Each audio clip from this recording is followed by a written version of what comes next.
Good evening, heroes and heroines, and welcome to Practising Programming in C. It's been a little while since I did a Practising Programming in C. Although, actually, no, I did one yesterday, didn't I? I did, I did insofar incredible integer inputter, I think it was called. But unfortunately, that stream got lost.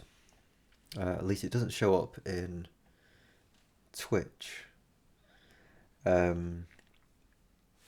So I haven't been able to export it to YouTube, and because of that, I'm now actually recording locally. So the setup is a little bit different. I need to remember to start recording and stop recording. But hopefully, other than that, it shouldn't be too much different. And I've also got a program called YouTube Upload. Just installed this, so I haven't actually tried it out yet. But if this works well, then I might be able to sort of streamline the uploading to YouTube part of it. Yeah, but anyway, with that out of the way, let's get on with it. And yeah, the title today is Cinera, Bugfixing. Insofar as asks, is one of the bugs the logo? And it isn't, actually, no. So the logo that we're talking about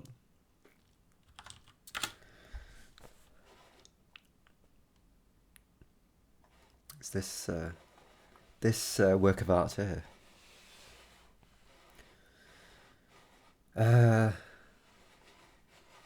Yeah. So I mean, I do want to try and upgrade this if possible. I mean, it's a very good logo already, I think. And the guys put a lot of effort into it. So, I don't want to I don't want to kind of undermine their work. But I think in the interests of doing things from scratch, I think it'd only be fitting that I do a logo. In the same way that I wrote this stuff. But today, no, I'm not going to be doing the logo. Today, I think I'm going to deal with some stuff that I'd spotted. So where are we? So yeah, so we did this template stuff for Abner.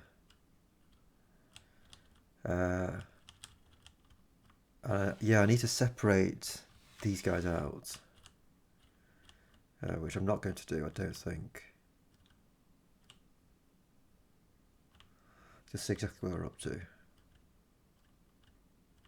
Oh, I should mention actually that I'm currently listening to Kate Bush, obviously, and I have about an hour.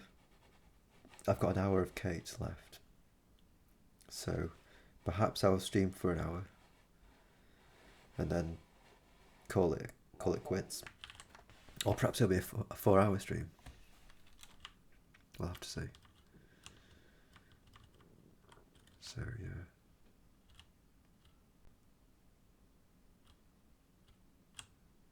So this is all the keyboard input stuff which I've done.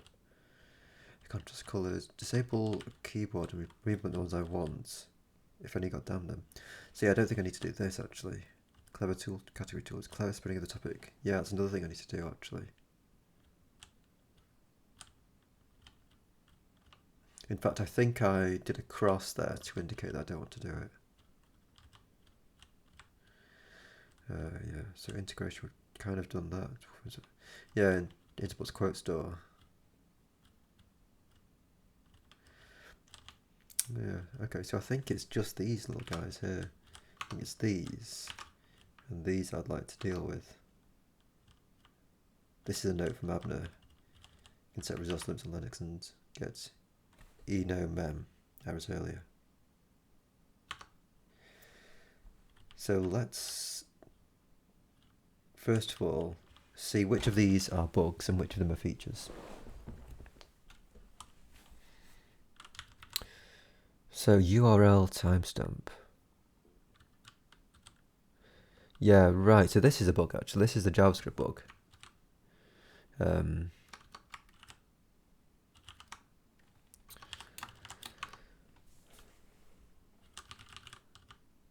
This is to do with if you go to a file, if you go to a page, you should be able to go to like -60, and it should take you to like 1 minute into the video, but that isn't working, so I need to figure that out. Meta key name, that is HTML, but it's not a bug as such. So yeah, I was going to say bug and feature.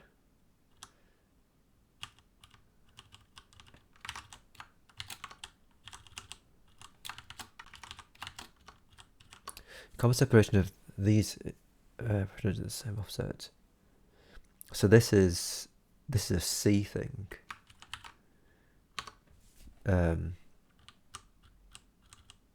Oh, hang on a minute. What am I talking about? So I need to code. Yeah, actually, I need to code this in C. I need to code this in JavaScript, I think. I need to code this in C.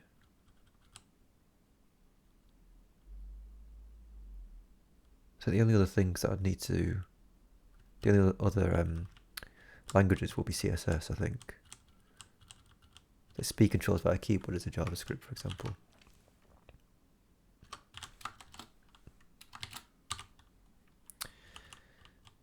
And this is a feature as well. So, comma separation of greater than 2 refs. So yeah, I hit this again recently. So yeah, maybe these guys are linked actually.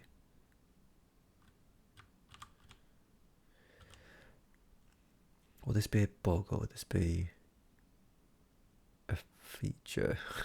I guess this would be a kind of a feature. Let's put this with that.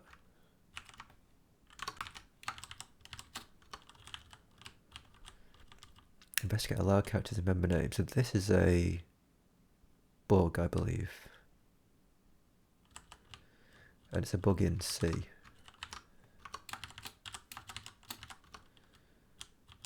Quotes with an empty text node, ensure they actually write the quote text. I think this is probably a feature. If it's not handled, it's probably a feature. Correctly handle member starter text node. I think this is a bug in C.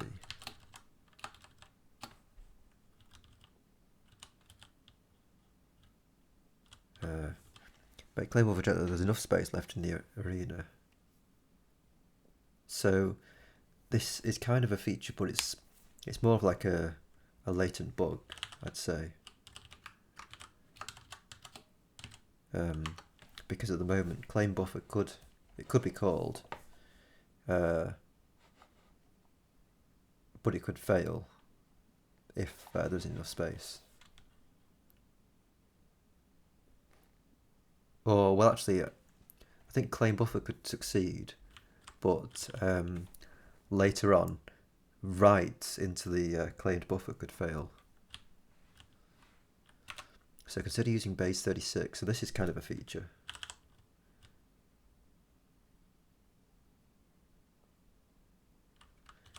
And it is in C.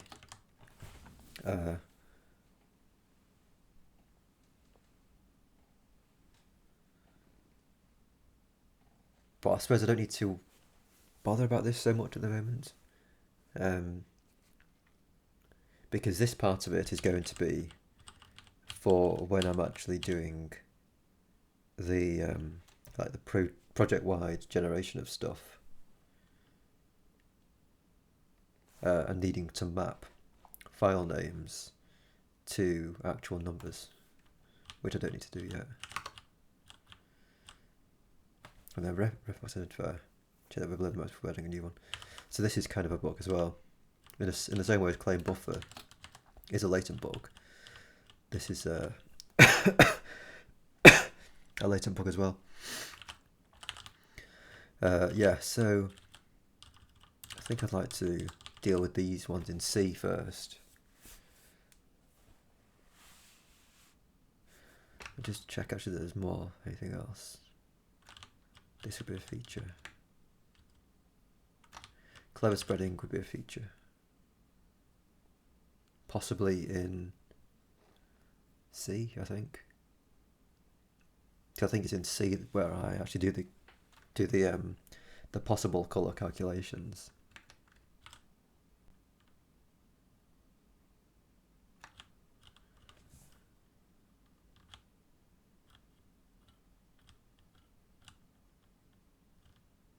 So yeah, let's grab this down as well.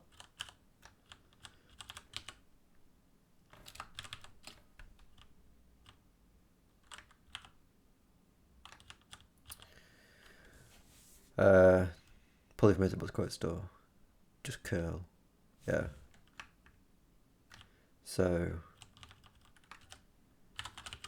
curling from insert bots quote store. Then I think that's everything. And since last time, actually, I did start a kind of a numbering scheme or a versioning scheme. So if we do git tag, you can see that there's like this version 0.1. I sort of needed to do this so that I could communicate to Abner like what version we're talking about. So basically the way I'm going to do this is I'm going to say whenever I fix a bug, I will put like, I'd call it like, no, I'd do a 0.1 right after here. So if I fix one of these bugs, then I would put 0.1. I mean, possibly I could like just say that I'd fix them all before actually making a new version. Or, well, I mean, I suppose we can decide when we get there. But if I do a feature, then I will kind of bump up the number, so it'll go to 0.2, basically. And like the way I consider a feature is that it changes the output, basically. So these guys shouldn't change the output. I don't think. It shouldn't change the output provided that it doesn't hit a crash, basically.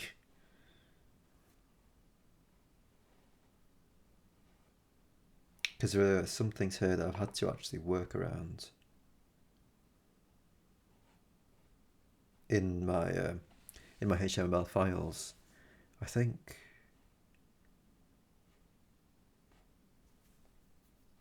this one here, correctly handle member at start of text node, I had to work around that.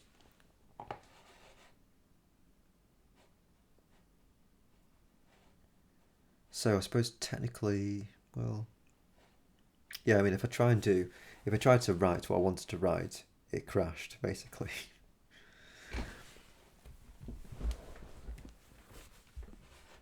But anyway, if I do fix that bug, I would just like put a point release on. Yeah, but anyway, we will come to that. So yes, since last time, I also had to play with the ref max identifier because in one of my, I think it's a Risky Business episode, there was an episode that had one reference that had loads and loads of time codes associated with it. So I had to increase this. So I think what I'd like to do is sort this out, actually, because I've already started to do this. I just didn't do it on stream. So I'm going to start off by actually straightening this information, this stuff out. That should be pretty easy. And I think make claim buffer check that there's enough space left in the arena should be easy as well. Could do at least those guys. And then you must get allowed cards in the member node, currently had a member at start of test node. Yeah, then these guys will need some sort of mocking up of HTML files. So yeah, I think that is what we're going to do. Ref max identifier. So let's see if I go to just less note, or rather, if I tail the notes. Okay. Let me just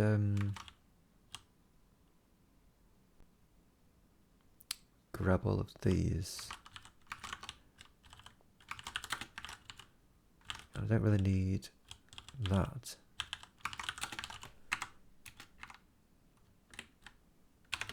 How many lines is this?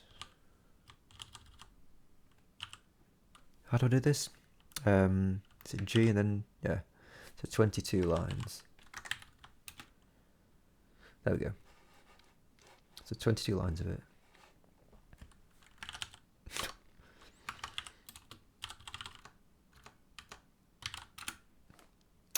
Right, here we go. Check against ref max identifier. Let's also see if I can give myself some more space.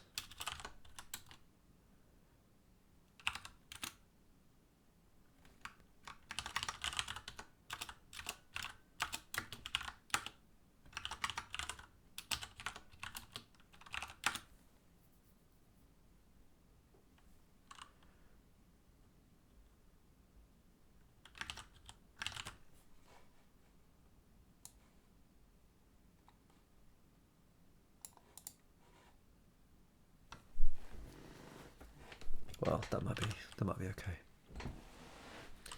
So let's see. Check against ref max identifier. Yeah. So the issue was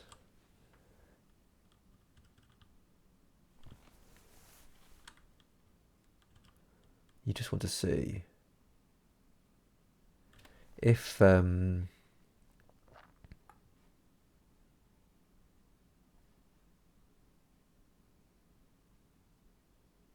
just need to test that this is less than ref max identifier, basically.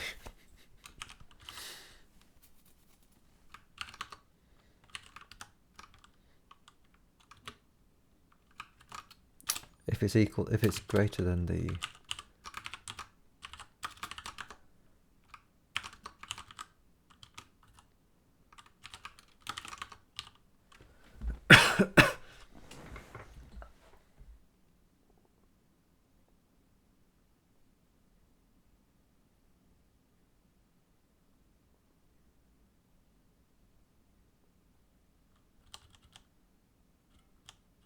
then I believe I just do this.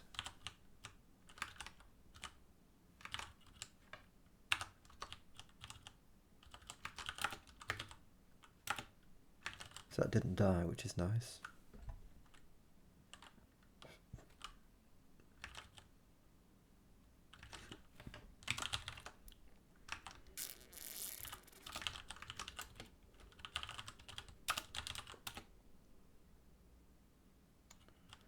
Okay. Right, let's just give ourselves something with millions of references. Well, actually, what do I actually need here? I think I need a lot of time codes pointed to the same reference.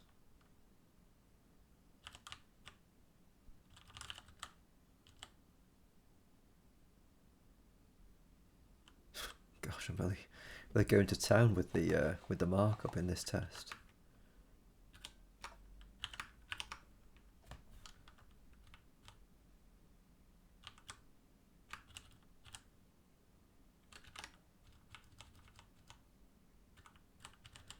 No, I don't care about that. Don't care about that.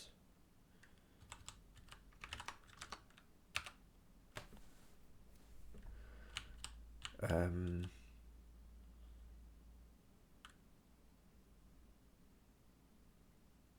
think this should be alright.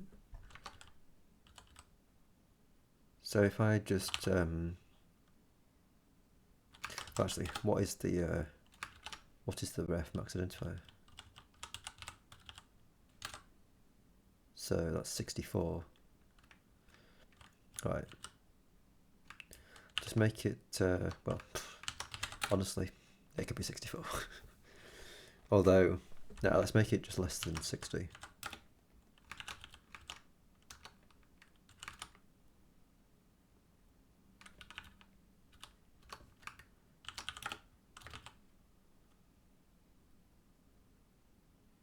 Oh.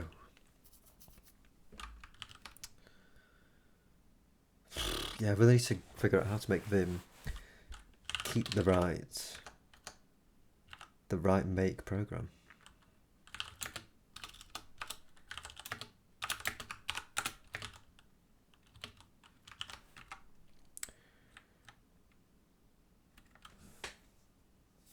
Make program is equal to zsh. This file. What's the problem here?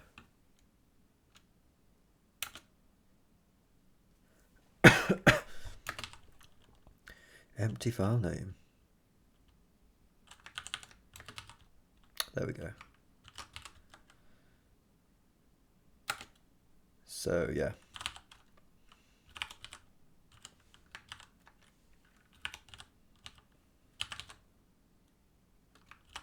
It's given us 56 different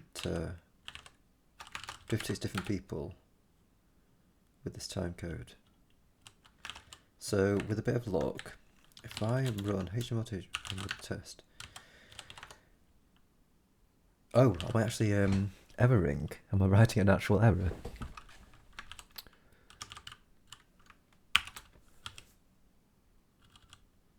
Right, yeah.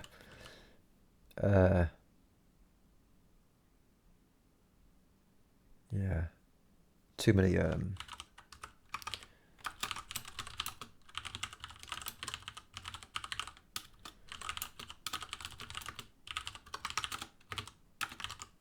so hopefully we should hit this.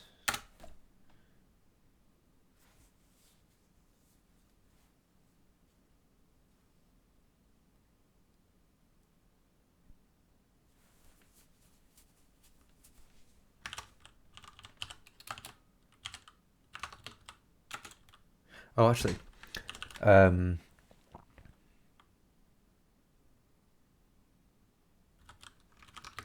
there's probably another area. There's, oh, okay, so it's just got to be that, has it? Greater than or equal to.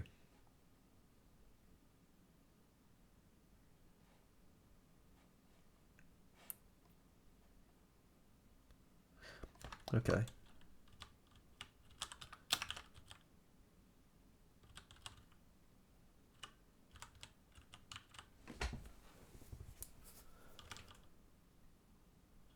This references array identifier counts. So I believe there's another place where I do this sort of thing.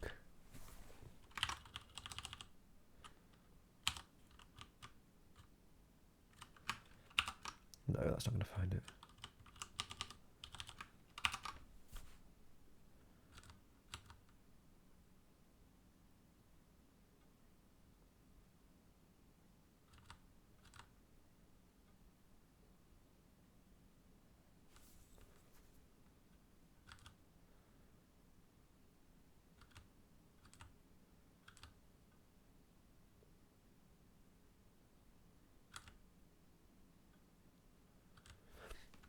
Maybe there isn't another place.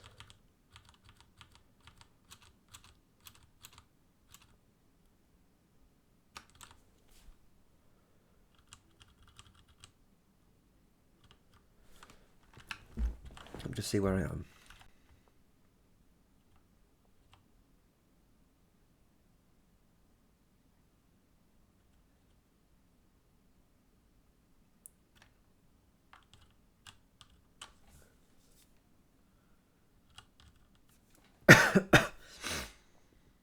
marker index.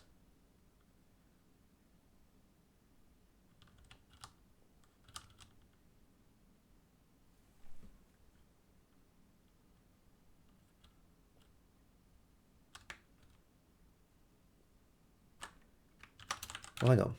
What's the other case here? The other case is that, oh, well, we're handling that case. I was going to say, it's when a reference is at the end of the annotation.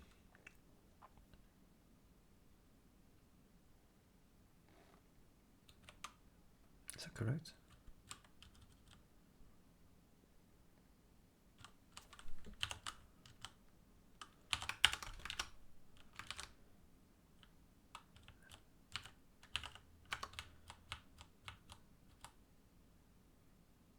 What's why is there a a little chevron there, I wonder?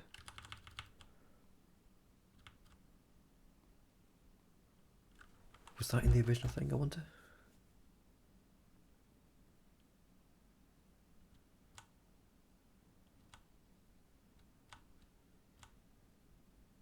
Some text referring to Zillarisco. So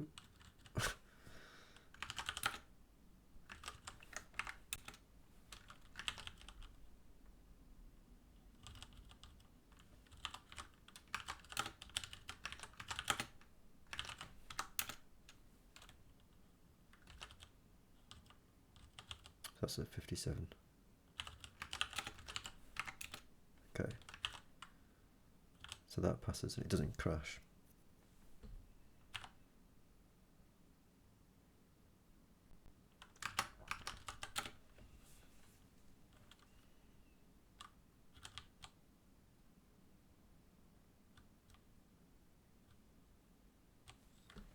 Entering annotations loop, yeah, right. So here's the annotations loop. And at the end of the annotations loop,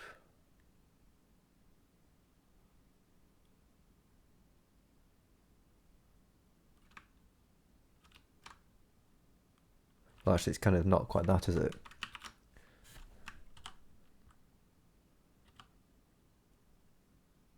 That's category as medium.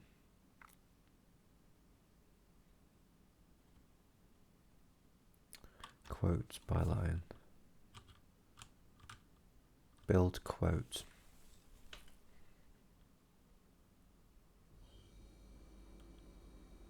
So this is going to the quote menu. Quote info.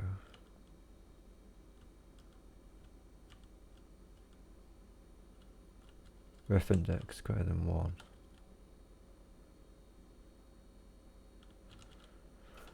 Right.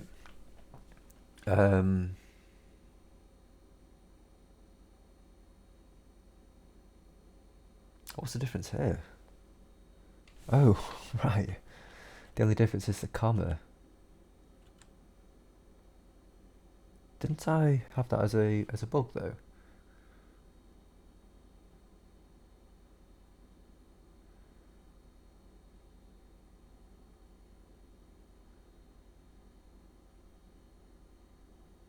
Oh no, right.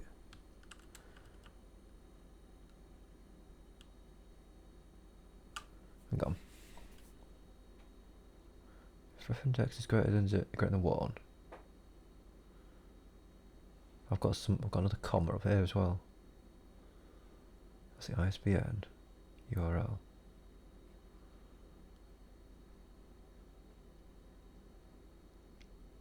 Oh, that's the annotation data, right? That's different. Alright, ISBN and URL.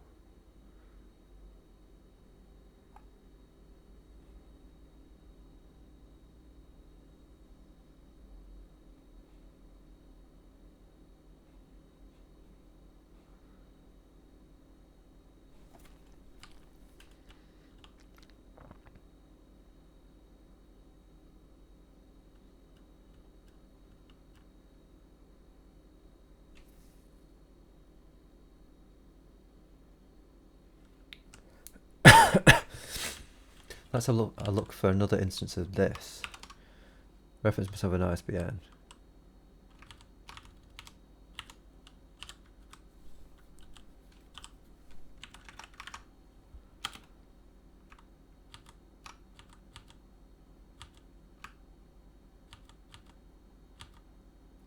Right. Too much time associated with one ref. Appended identifier. Okay.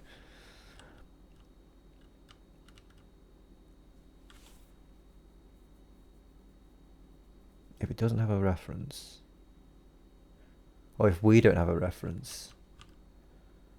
Ah, right. So yeah, if we don't have a reference, then we wouldn't be able to hit. Oh no, yeah, we could.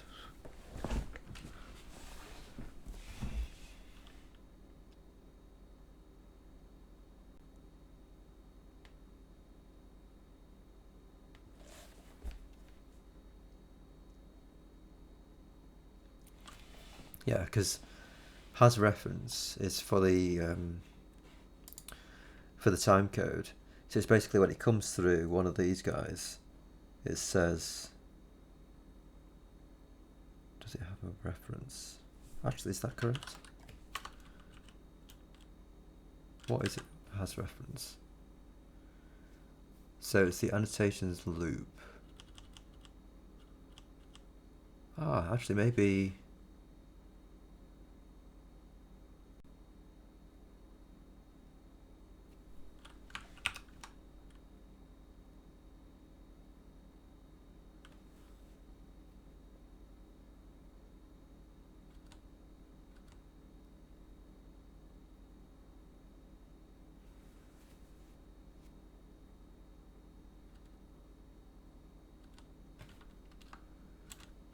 Okay. So maybe has reference is referring to the whole thing. In which case I won't need to perform this test.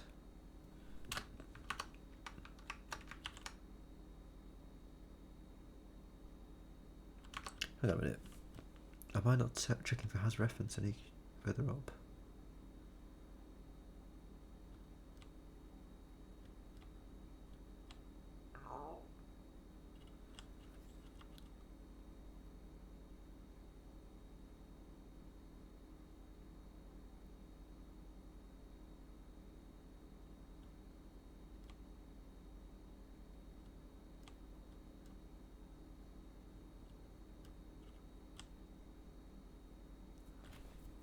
While in pointer, while ref index is less than the reference counts.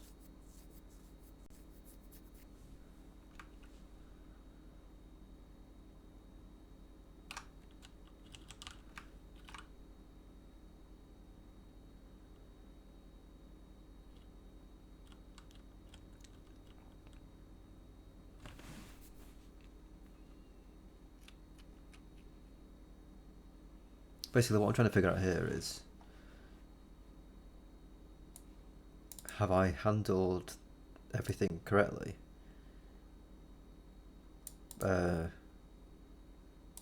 With that one test, basically.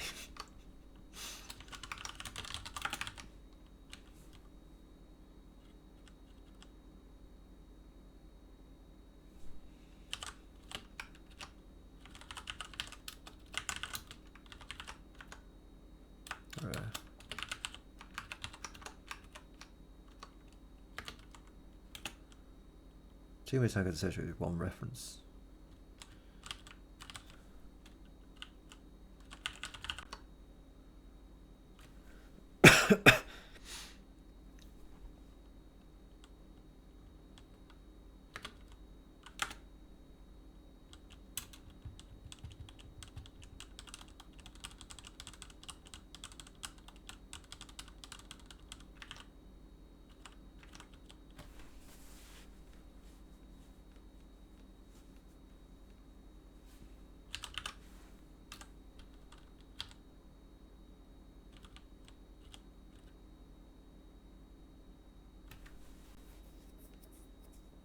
So it's the ref info.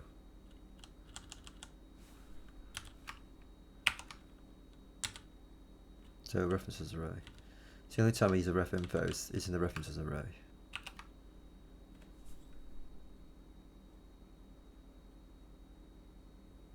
I need to sort this out as well, actually. combinations of references.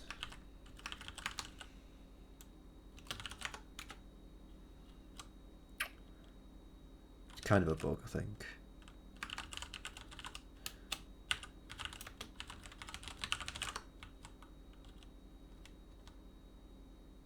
Basically, I need to figure out. Basically, need to use flags, essentially.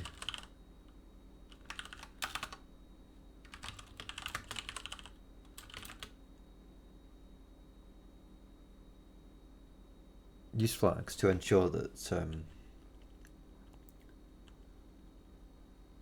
that we are actually using one of the value combinations.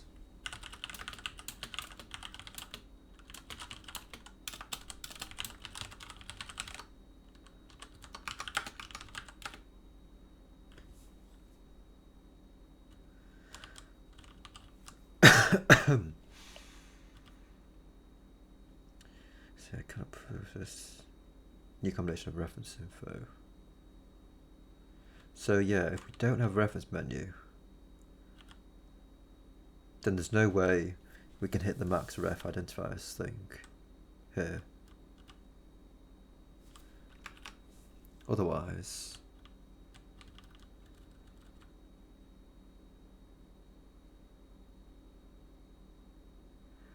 I think maybe here we could test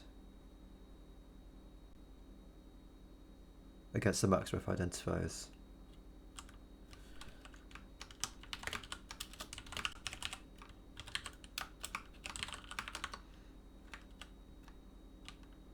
Right. Oh, hang on a minute.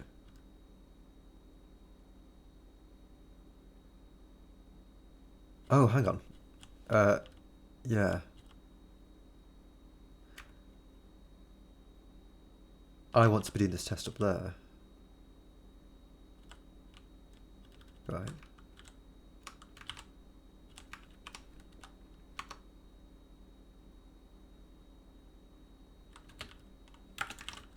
Don't I?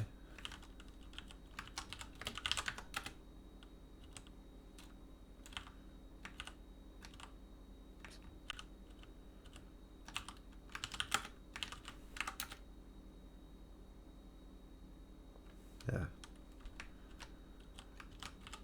That's more like it. Let me just double check that it's also...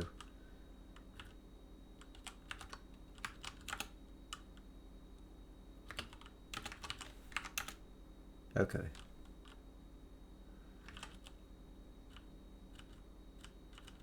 So it just needs to be if it's equal to the max ref identifier. Well, hang on a minute. Where's the identifier counts happen? It gets increased here. So if we're at the max ref identifiers, let's say, I think it should be, this should catch it. Well, maybe not. Fine. Let's just say that it's got to be this.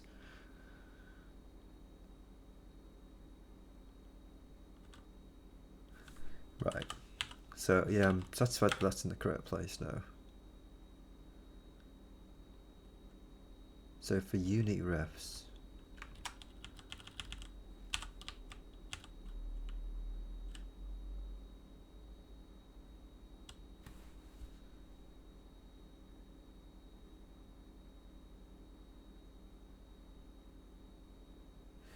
yeah, and we are talking about the unique refs as well, because that's essentially what we're saying.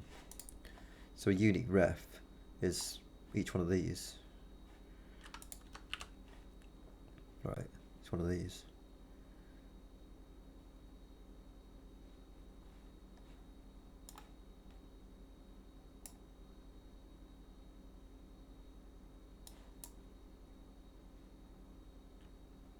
Yeah, that's what we're talking about in terms of the ref max identifier. So let's see where unique refs is being used.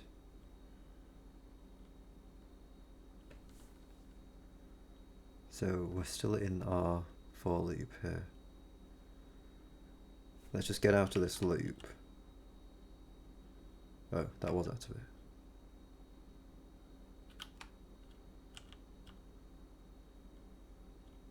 Plus the identifier counts. Ah.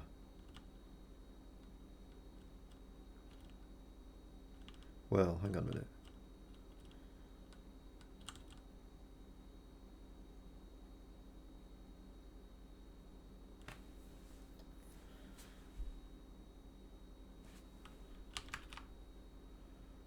So this is just this loop here. So this guy is looping over all of the unique refs. We're making sure that they're below it. So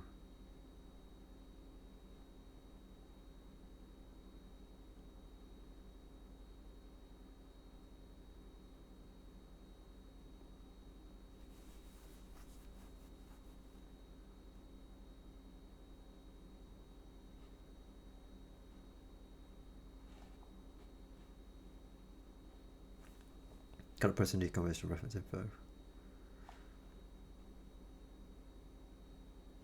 Unique refs. So what's unique refs being used for? Build reference. Ah, right. Yeah, build reference gives us a new reference, a new unique ref, I think. So that isn't anything to worry about there.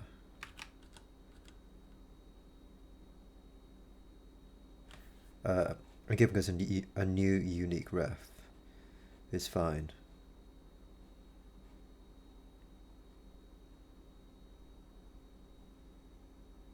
And also increasing the identifier count for that new unique ref as well. So here we go. I think I need to do my test again here. Right.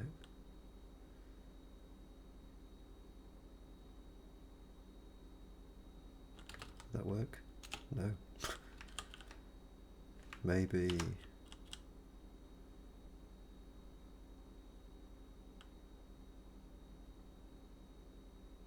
Inside the loop.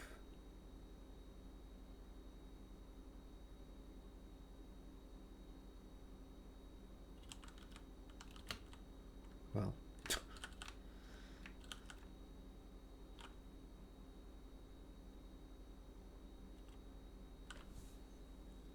If we have a reference menu for unique refs,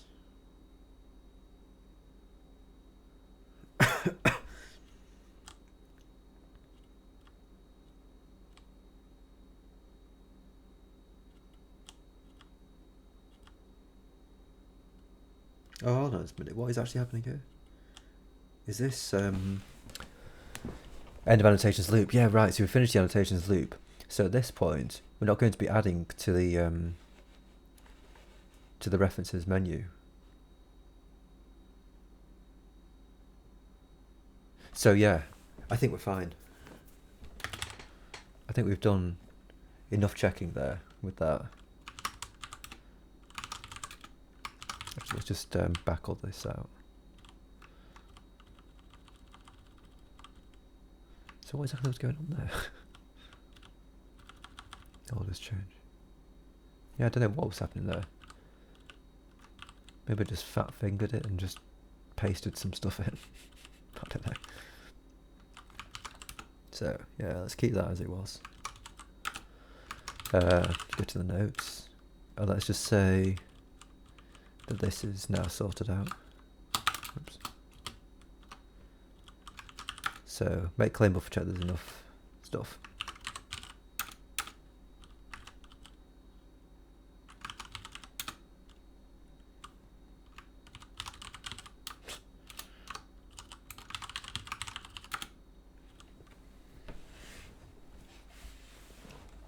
So we've got the memory arena.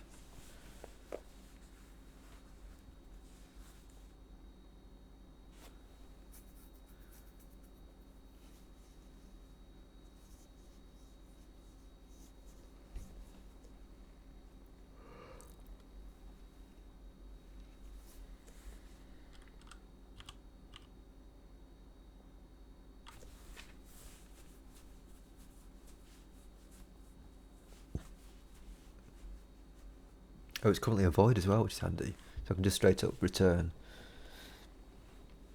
an error code.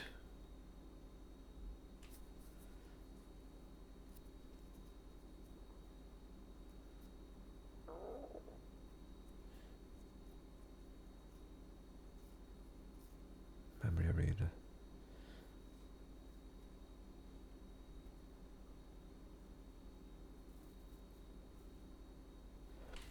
So yeah, I need to know the size of the memory arena.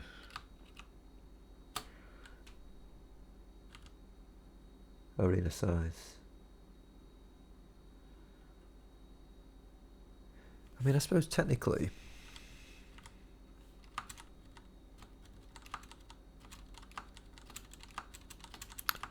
could I make the memory arena be a buffer?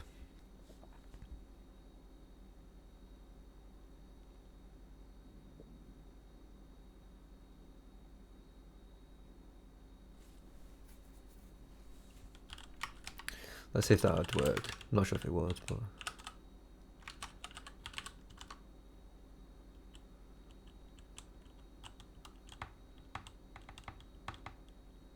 Oh, mind you, then I have to change... Oh yeah, of course. Yeah, of course I have to change...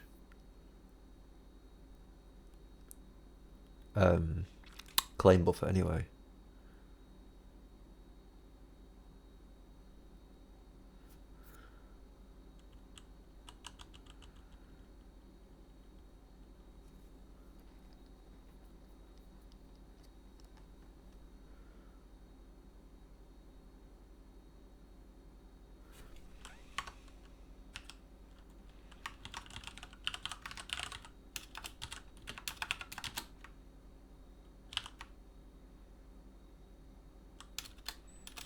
How do you do buffers again?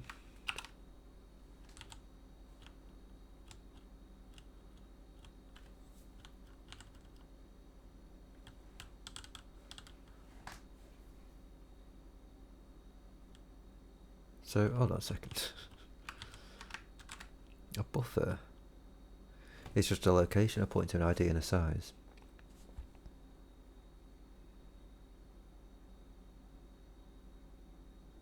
So for the arena, I don't need the pointer. I just need the location and the size. ID, I suppose it could as well.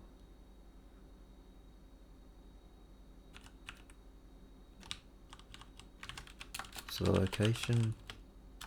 So this is the thing that we actually pass here. Right. Could I do that?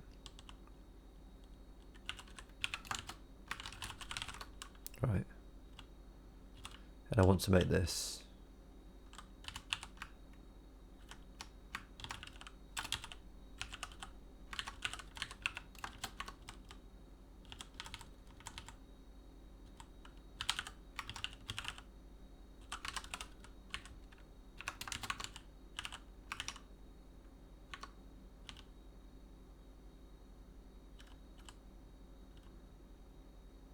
so I don't need that, I don't think.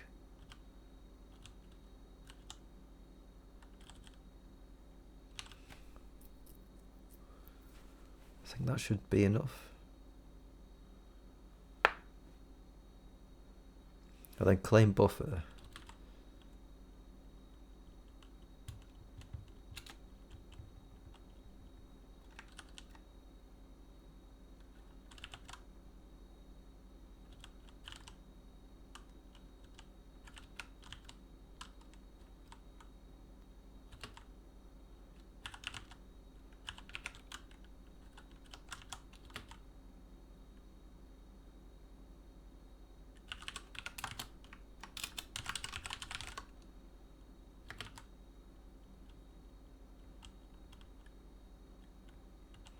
Right.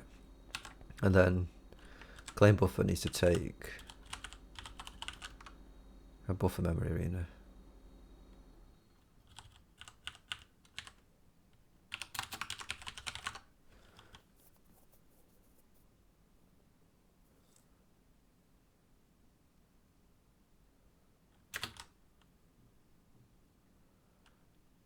So do I just pass this now like this?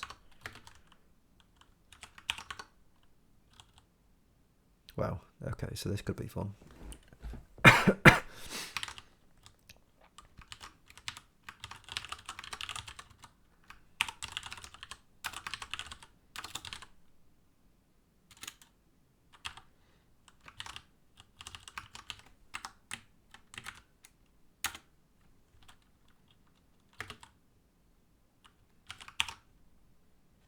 And this needs to be memory.location. I suppose technically, I could make a buffer free call. I suppose that would be the thinking behind this.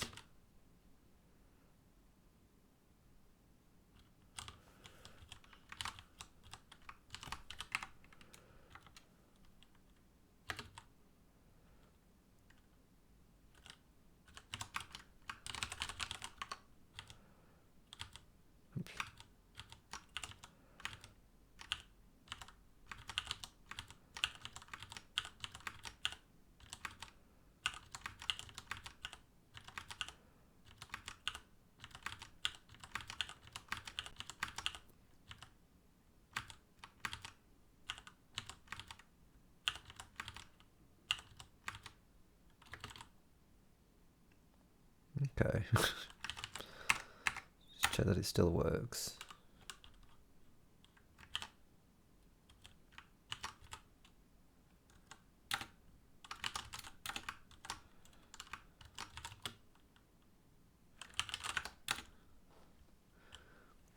Video tag. Oh right, yeah.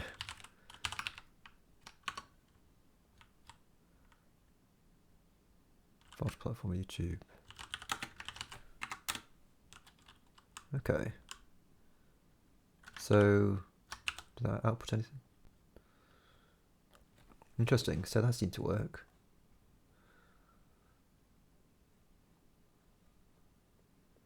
Swear that your webcam is crooked. Are you sure? Are you sure, Christopher? And it's not just the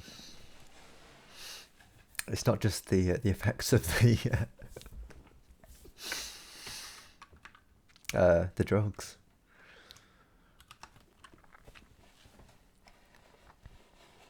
Yeah, it looks fine to me.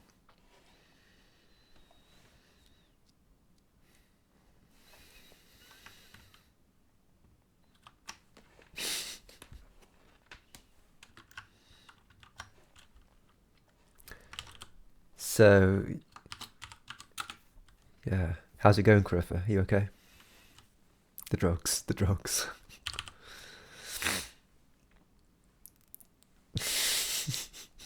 Me too.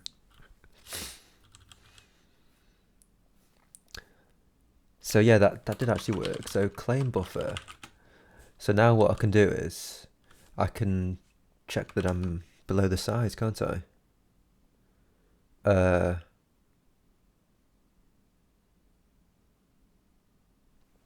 hang on a minute. How do I do this actually? Oh, claimed memory, yeah. So I've got the claimed memory. Yeah. I'm not too bad. Not too bad, Christopher. I'm good. So if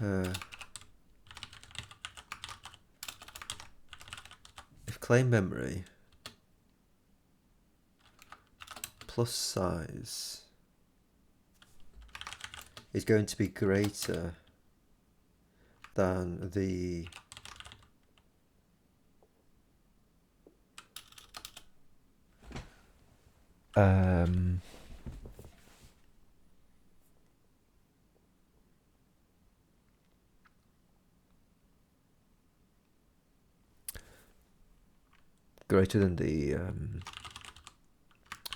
memory arena size.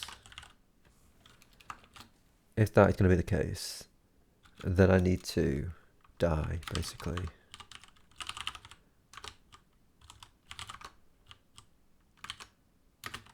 Let's return 1.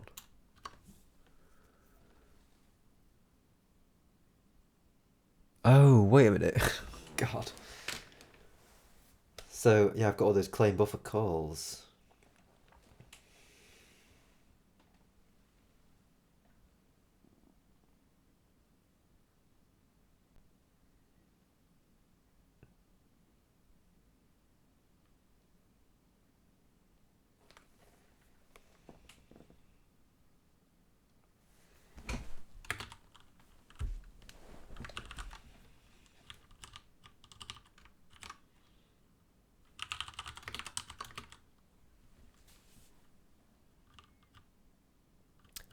Oh, actually, do you remember that you can also return from a void function? No, okay, fine. So yeah, the way that I usually do like the free stuff,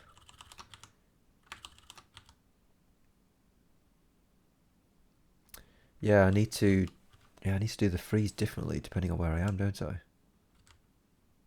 I think. So yeah, I suppose when I do claim buffer,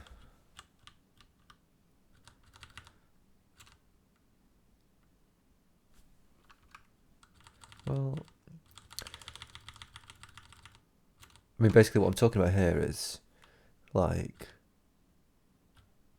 it would be nice if these claim buffer calls could just stay as they were.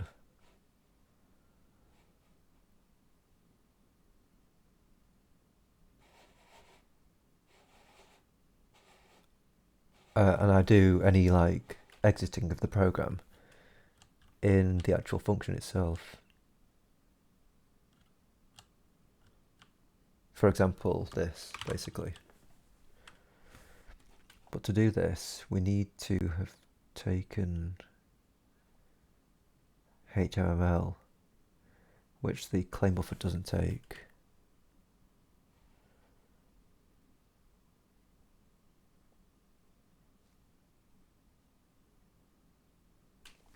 I wonder if that's such a bad thing.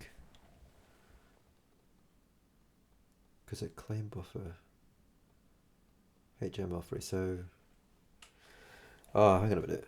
I think yeah, because I claim buffers at different points, don't I?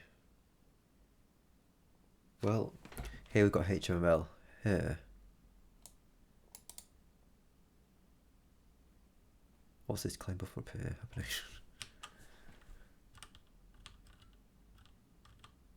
That's for the config. Ah, right. Just crash the program if you ran out of memory. Let's just assume it worked. Yeah. So, yeah, I think, I'm not sure, it might have been you, or it might have been another couple of people. I think Sean actually said this. Possibly Captain Craft as well. That they just don't bother to free, basically.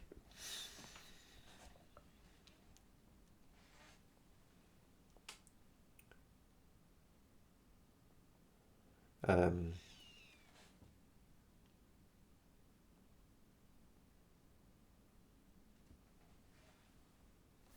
but the thing is, like, I build my stuff with this. The F7 says address. Meaning that I get told if I don't free something, I get told. So if I just do this, it should tell me. Yeah. But then if I were to like just remove that F-sanitize, I don't think it'll tell me. Yeah, exactly. So that's basically why I do the whole do the whole memory stuff.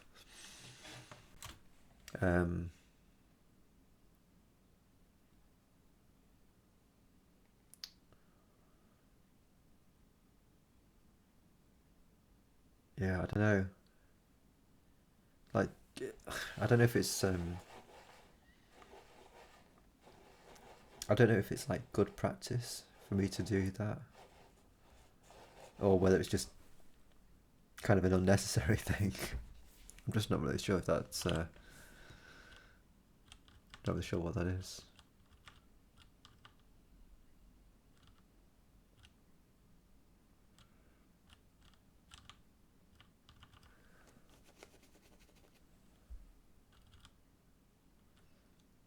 Depends on the situation.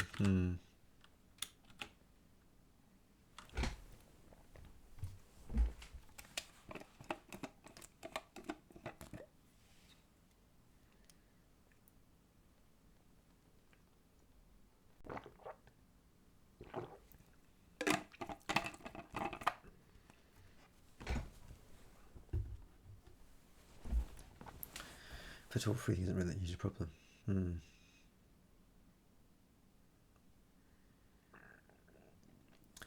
Yeah, so at the moment this is just a tool. It's like a one-hit thing. So like when you run it, it literally just does that. But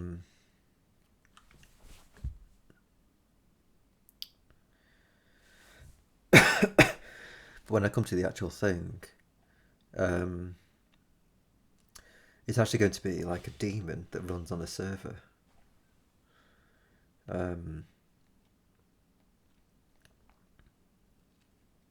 So this daemon would just be, yeah, exactly. It'd just be a long-running application, really. So it'd be sitting there running away, and it'd be like polling a repository.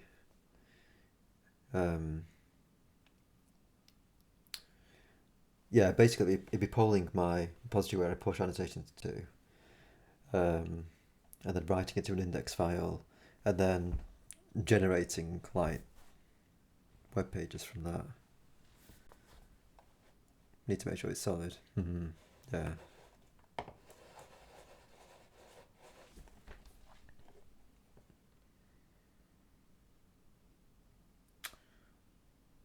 So yeah, I guess here, I'm pretty sure this check is correct. If clear memory plus size, let me just actually print that out. So directory with debugger, need to figure out how I'm going to store the strings of the file names.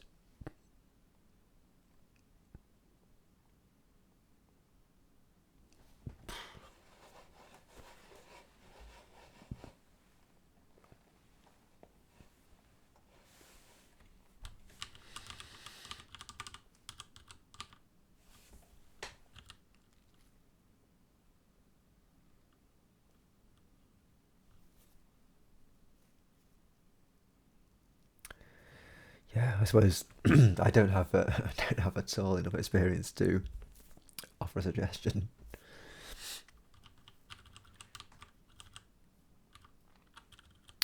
Let's see. So yeah, if clear memory plus, let me just can I print stuff in here? I presume I can. Surely I can. Claimed memory. Oh, hold on a second. I've actually got some printf stuff going on down here. So claim memory plus memory arena size. Yeah. So this is the information I didn't have before, which was the only reason that I made this into a buffer, because it didn't have the memory arena size in here.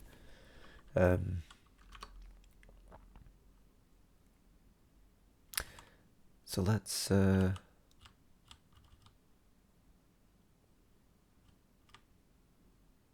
yeah, actually, so I already know, because what I was going to do there was just check that this was going to be correct. Buffer size, yeah, right. So what is what's size actually?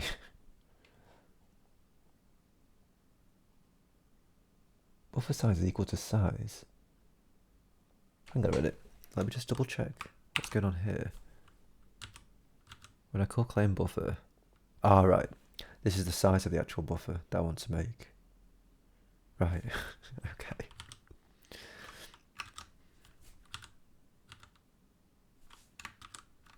Could not find tag. Just guessing. C tags are. What did that say? Ignore null tag in HMD show. Okay.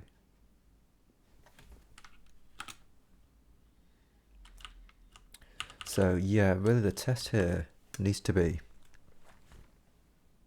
Oh, we've accounted for it. So if the claim memory plus size is greater than the memory size, then we're saying 1. Yeah, okay, so I've sorted it.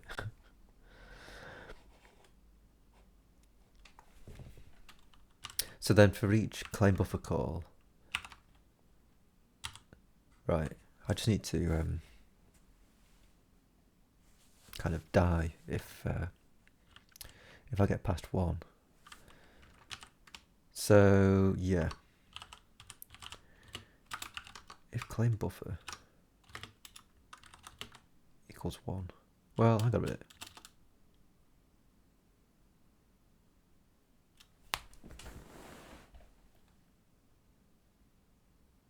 Yeah, I think it's just if claim buffer, isn't it? Yeah, but again, like, having to do that each time I claim a buffer, it just feels weird.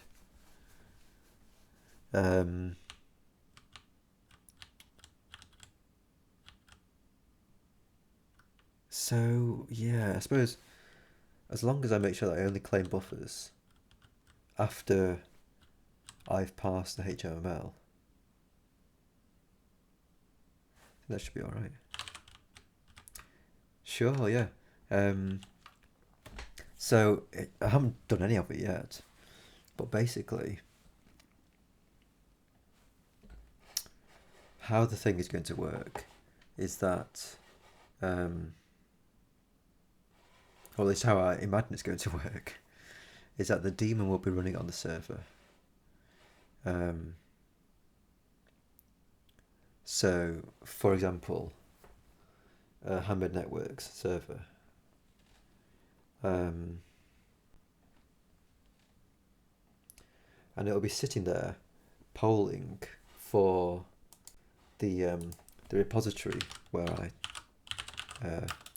upload annotations to. So if I just get there, it'd basically be polling this repository, seeing if any new things come in, any new annotations come in, and if it finds some new annotations, then it will download them, kind of pass one of these files into an index file, and then it will produce HTML files that's based on this, and also it will handle like searches. I think that's kind of what I wanted to do. I'm not sure if I want it all in one program, like all in one executable, or if I want it in like different executables. But searching is part of it, which is why the one of the main reasons for the index file. So like when somebody goes to the website and they write into, like, they perform a search, it would be searching in this actual index file. And maybe the daemon will be doing that. I honestly haven't actually haven't figured out whether that's actually going to be possible or sane.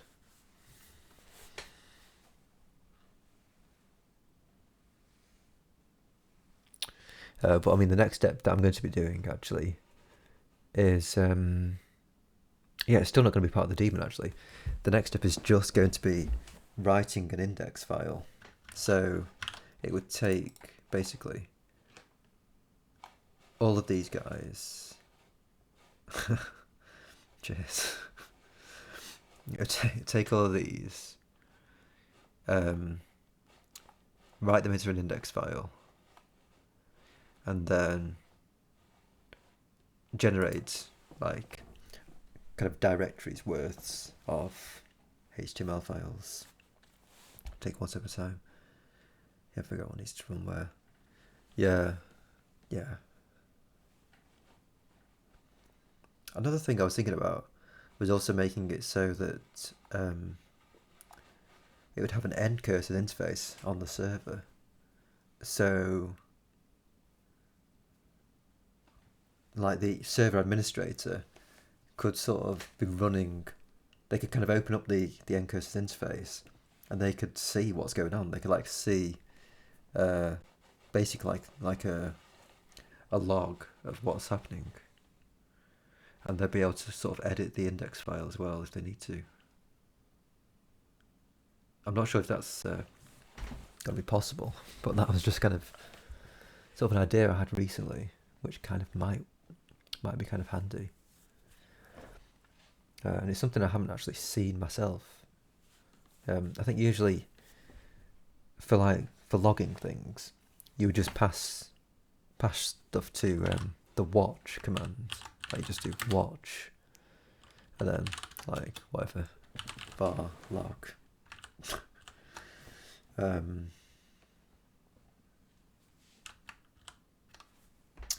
Would be bits ambitious. Yeah.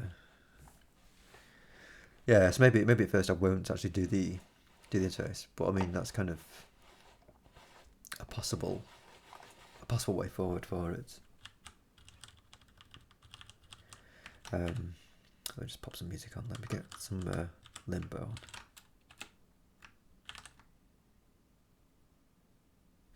Welcome to the Matrix. Thanks very much, Climax 708.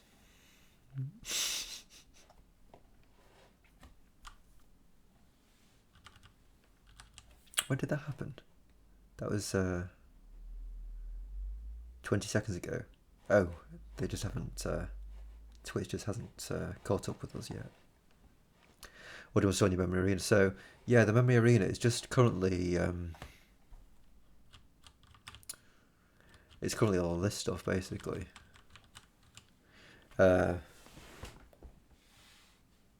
So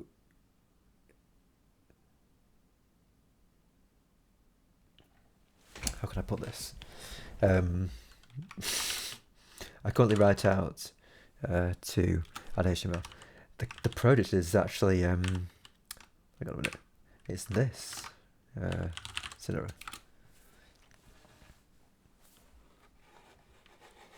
So I currently I write annotations for a project called Handmade Hero. You can see those at this URL, I guess.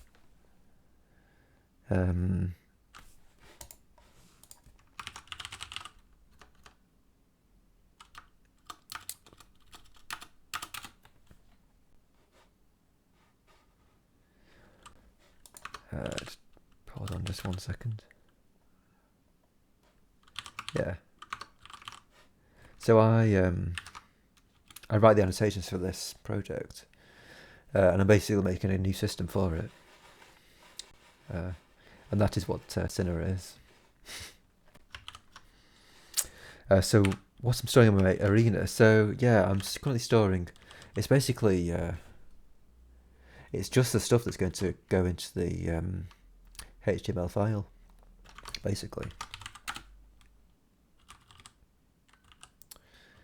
So yeah, the master is like where I collate all the stuff, depending on which mode I'm in.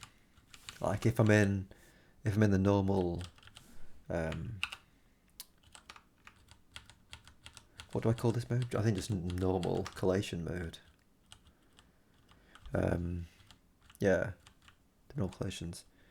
If I'm in normal collation, then I collate into master all of the stuff. But if I'm in integration mode, then I write these. I write the different buffers out into a template, and the template can say where they want the stuff to go.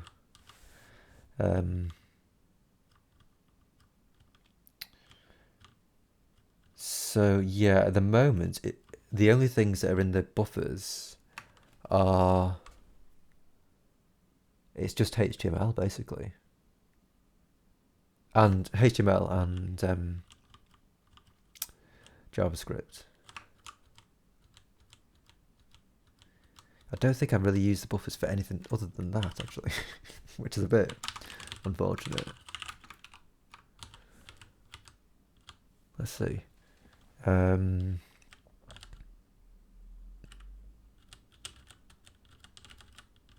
Must include, yeah, so the includes is the headers. The menus are these guys up here. And these guys are all within the menus. The player itself is it's a combination of these two, I think. So that'll be the player and annotation. Yeah, I think it's kind of just these guys, really. Although I also store the colour for some reason. I've given myself 32 bytes for the colour. And then the script is going to be... The script is just basically the JavaScript at the end, really. And the filter state is... If I can just show you that. The filter state is just this. So yeah, it's literally just HTML that I'm putting in the arenas. At the moment, anyway. But I'll probably try and use that for more stuff once I've actually got more stuff happening.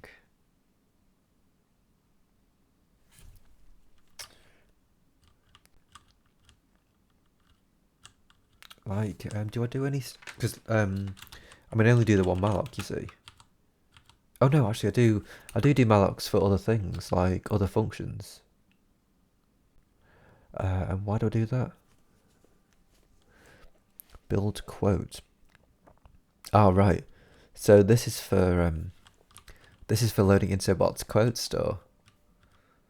So yeah, I mean it's possible that I might want to use the arena to store the stuff for the files.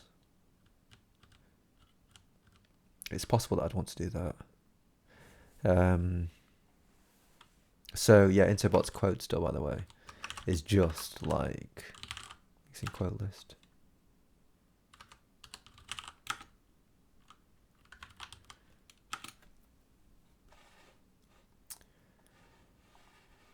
It's just these guys, really.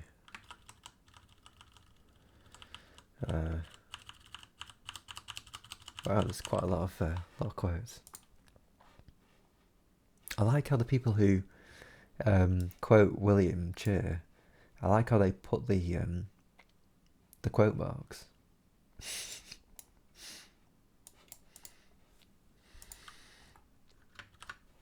Yeah, so I currently don't use the arena for the file loading.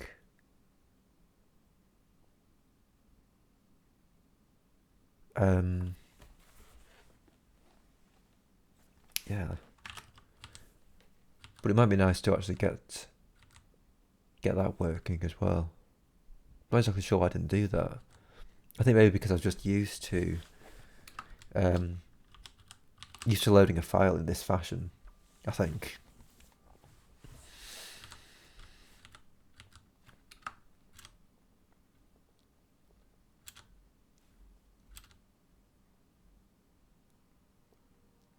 Yeah, here we go. I actually wanted to... Yeah, so I've already written this note, haven't I? To just use claim buffer.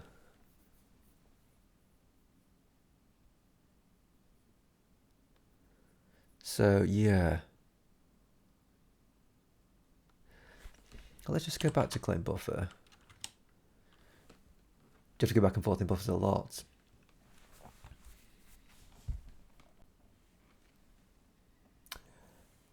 No, I don't actually know.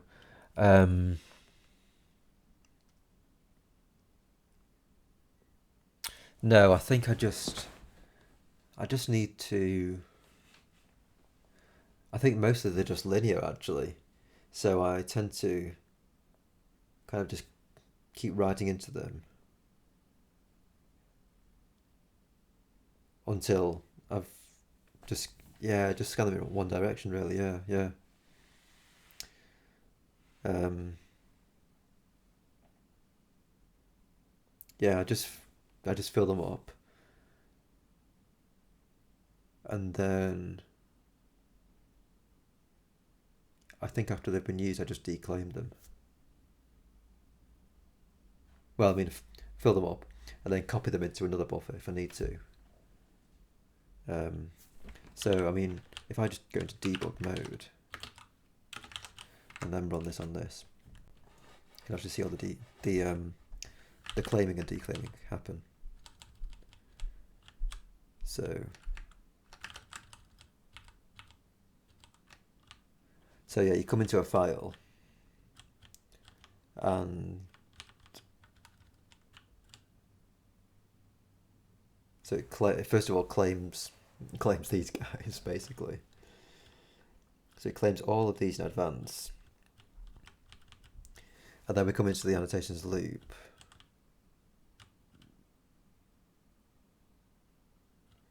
Where we claim and then declaim. But I believe within the annotations loop, I think we must write out into I think we'll write out into the annotation buffer. Instead of read the whole file into a buffer, just read each file in chunks when you need to.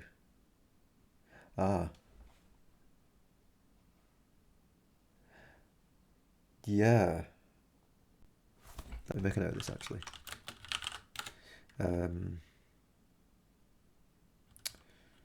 Book feature.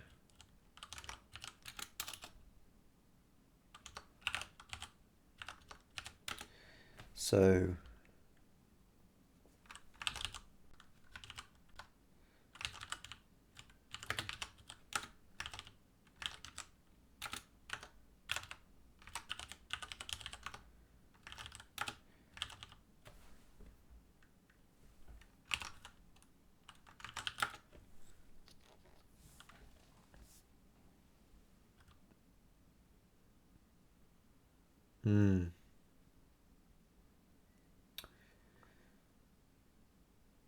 yeah, and then doing that way, you can, I guess you'd be less likely to sort of overflow a buffer. Or, sorry, you'd be less likely to run out of memory. You know, if you've got like a chunked buffering thing going on, then yeah, you'd be less likely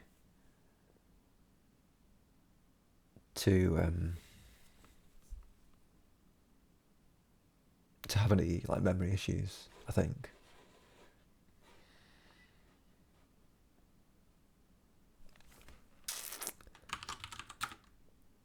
So yeah, what was I looking at? Oh, it's claim buffer, wasn't it? So oh yeah, right. So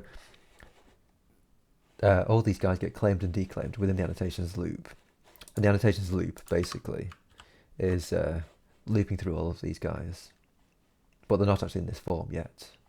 Although they're kind of getting turned into this form from the HTML file.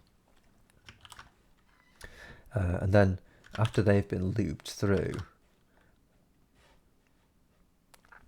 okay, what chunking actually sounds easy to me. Oh, right, okay.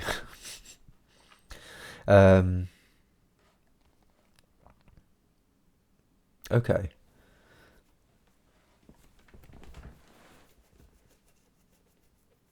I mean, it is a bit haphazard, honestly. Oh, and it's also a first in, first out thing. Or sorry, it's also a last in, first out. So you can see in these guys, right, that it claims them and it claims them in this order, and then declaims them in the mirror image in like the reverse order. So it's pretty unsophisticated. Generate HTML from C. Do this was yeah.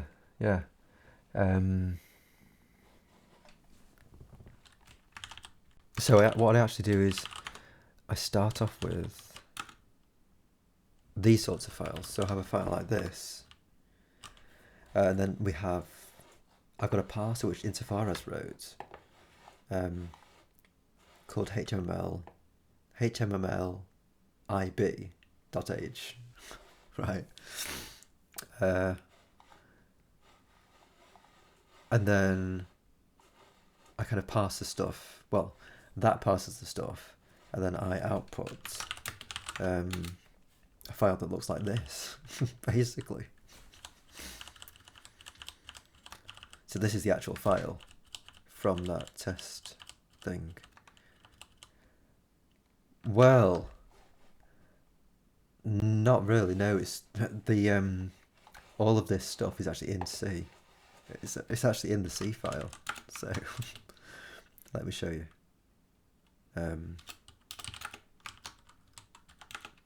So it's all within here.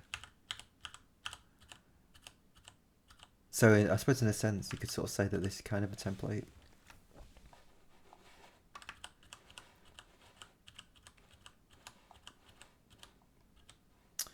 Yeah, so there's a version, there's a mode where it's all within this file, but then there is a mode where it does it from a template as well. How can I show that? Yeah, okay, so I can use this. Let me just see if I can.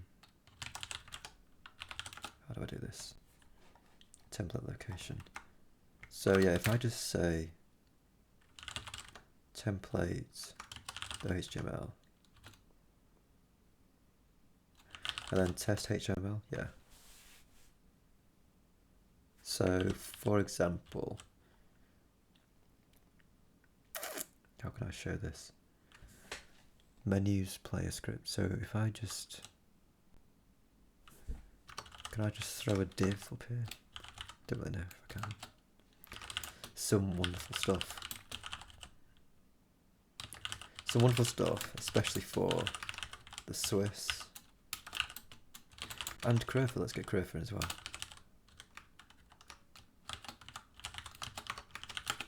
Right. I think this might work. So that has done it. Has that done anything? Oh, it goes to a different file. It goes to out integrated. There you go. It's wonderful stuff, especially for the Swiss and Crofer. So yeah, I do have a bit of a templating system. Have the ability to kind of do templates. I think the title preceding text, yeah, you can see that gets written up there. So you can also, it uses the Cinera title thing. So I believe I should be able to, let me just see if this works. Should have to yank that. Some wonderful stuff, especially for this person Crofer.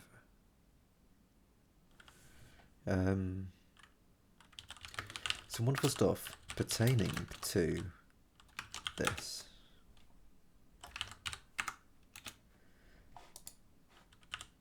Pertaining to coloured nicks. There you go. So yeah, it's kind of cool that worked. Yeah, so it's got this sort of a templating thing that's possible. But like the rest of the stuff is all in the actual C file.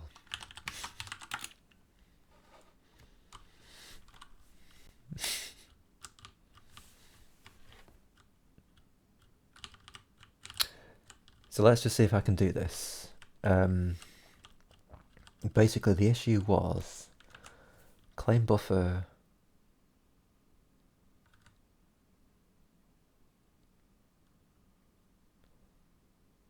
so what I'm thinking of doing, I want to say if it fails, then I want claim buffer itself to just clean everything up and to quit for me. I think that'd be reasonable. Only because every time I'd call claim buffer, I'd have to actually, well, hang on a minute. Oh no, I couldn't make a macro for claim buffer if I've already got a function called it. So yeah, otherwise every time I call claim buffer, I'd have to do the quit manually.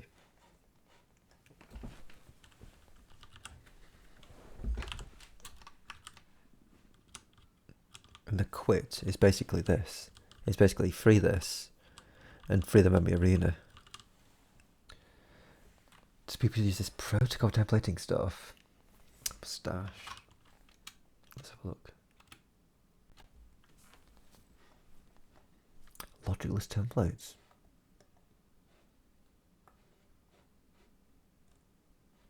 I see. That's a good channel name.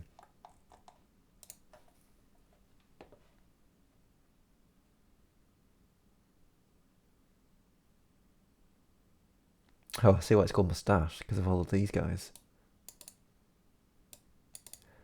This looks kind of similar to the templating thing in Hugo, I think. Could be mistaken, but I think it looks like this. Available in this, and this. So Hugo.io, I think it is. Nope. Hugo. Well, it's kind of like a Hugo web engine.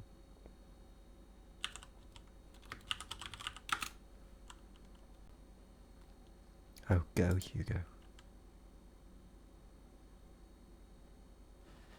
Is this loading? I'm using Qt browser.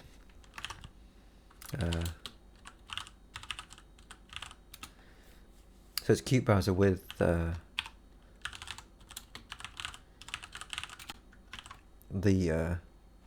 web engine backend.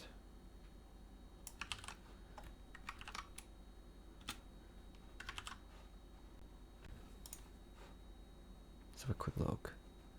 Templates.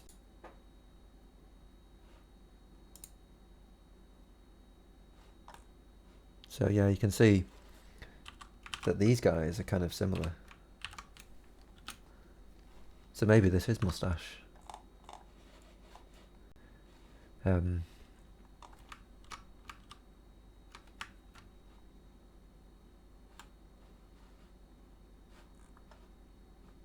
it looks similar, but I don't know.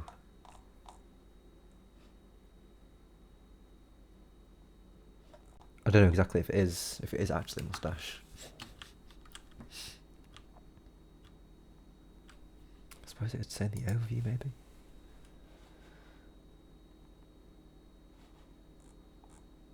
Create shortcuts, files, menu templates. Go templates printf function. Printf debugging. A lot of people use similar syntax. Okay. Django did it first, I think. Ah, right. Okay. Interesting. With the that kind of templating.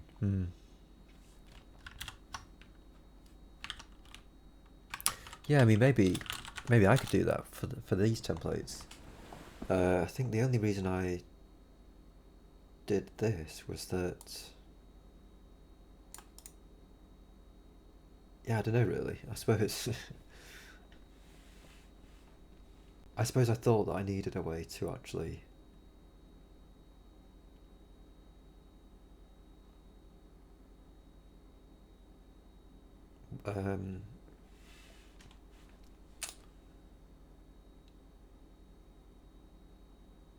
kind of easily distinguish between what is HTML that's supposed to be written and HTML that is indicating something that isn't supposed to be written, basically. And I think this was the thing that I just came up with.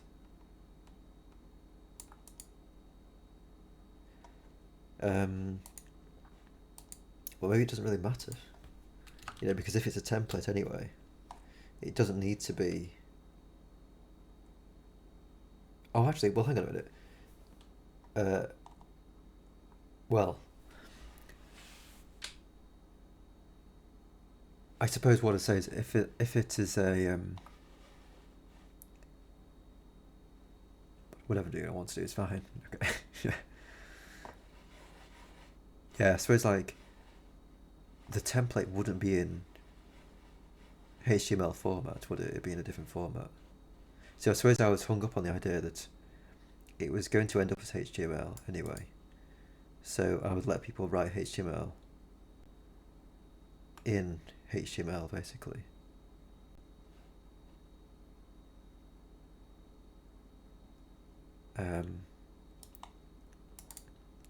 We'll see that they can actually write HTML in Mustache. So maybe I could have done something else. I don't know.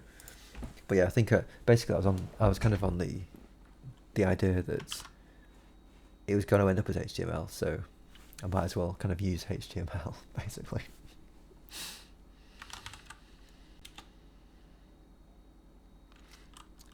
So yeah, let's see. I think I'll get this claim buffer thing working, and I think I'll call it a day.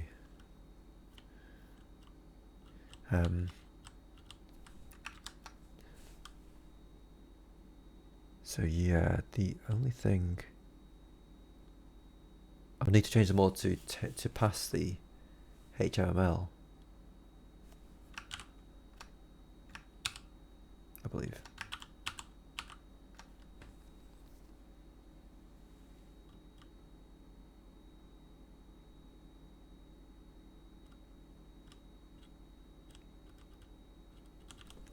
So this fails here in a way that doesn't require freeing HTML.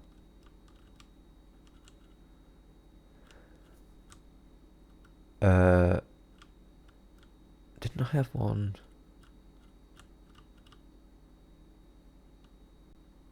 Wasn't there a claim buffer that was before HTML? Maybe there wasn't. I think what I was thinking of, I was thinking that I'd need to make sure that HTML was that this stuff happened before any claim buffers, and it does seem to do anyway.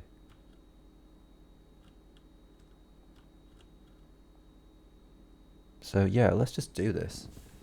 Let me just see what the actual quitting code is. The quitting code is this stuff. So it's HTML3, and then free, and then return 1. Oh, that's a point. Oh, it's a function anyway. Right.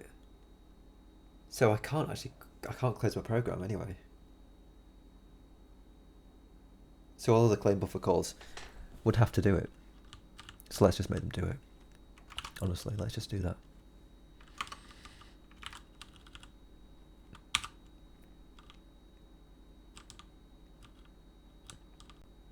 It's a bit of a shame because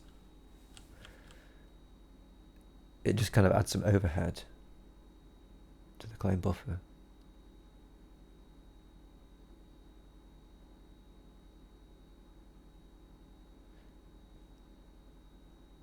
I mean, I suppose I could macroize it, maybe. Memory storage globally could write a die function that just does some cleaning on dead boards.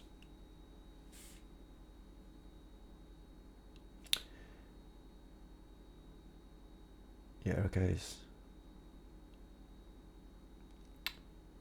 That sounds suggest sanitizer. Aha. Okay.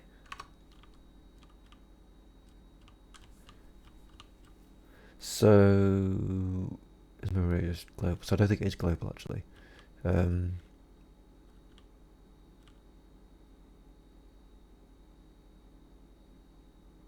I don't suppose there's any reason why I shouldn't make it global.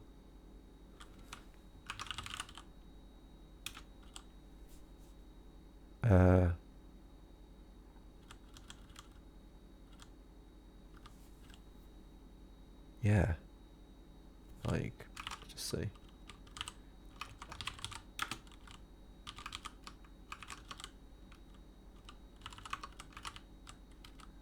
Like, would this just work?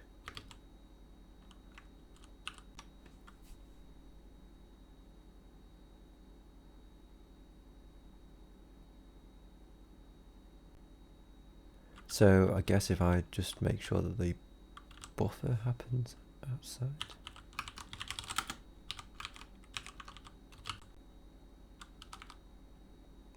Okay, that's globally accessible.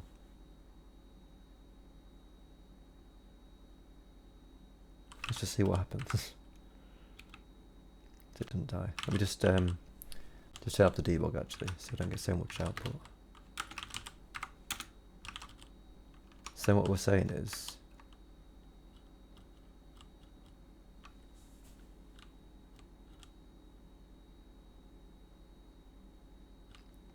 claim buffer has to be able to call die.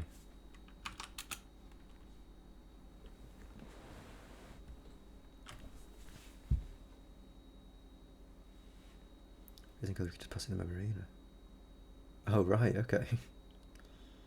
When you macro tie strings, to change the original function to that, then write a macro that calls it. Right. Yeah. Interesting.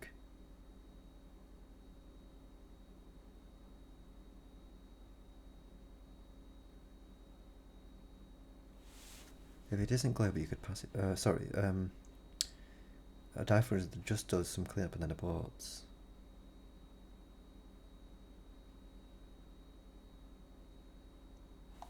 So when you say abort, do you mean literally this?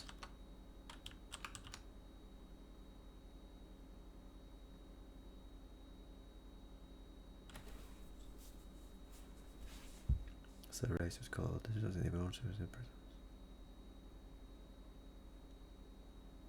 All epi streams are closed and flushed. Does this post storing default suspicion? The abort function never returns. If you die before because of an error condition, then abort. Ah. Interesting. So I'm currently returning 1, aren't I? Oh, right, yeah. Code dumped. Oh, I suppose because of an error condition. You get code dump. Logs in syslogs. Oh, right, yeah. Yes, I do seem to remember this now, actually.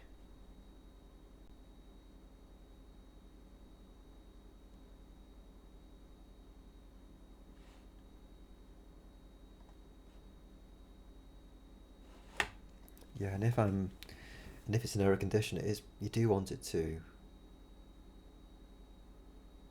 core dump, kind of.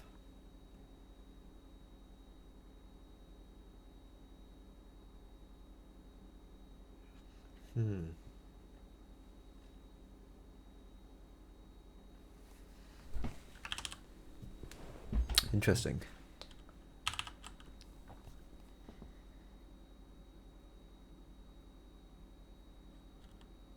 So yeah, I'm already passing the memory arena.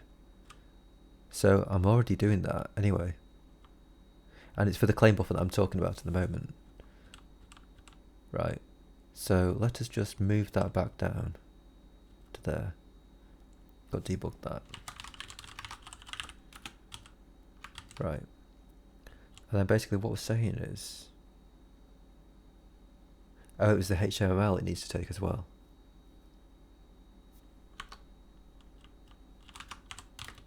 So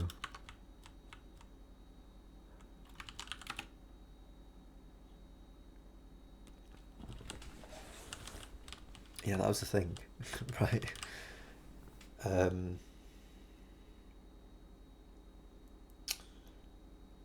thing was, it needs to take HTML, which is nothing to do with claiming buffers.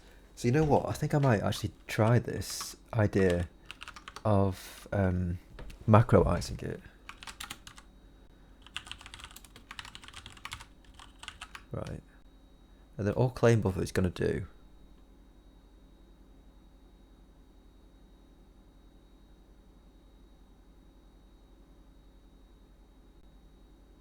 it will just obviously call this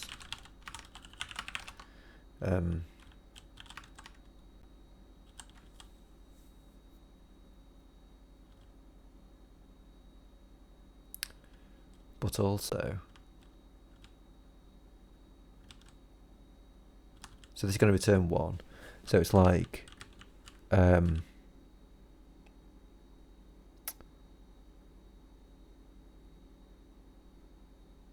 let me just actually write this out, how it would look.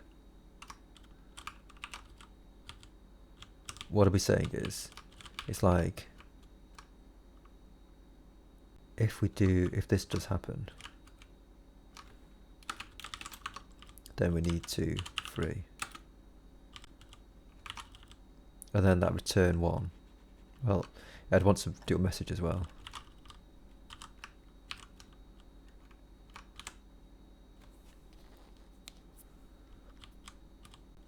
Yeah, basically look like that. And we'll be saying, what's the message? It's like,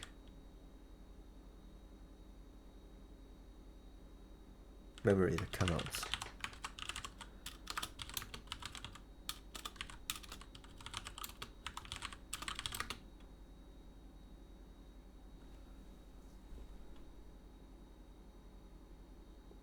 Can it contain this, just for the sake of argument, right? So basically I want the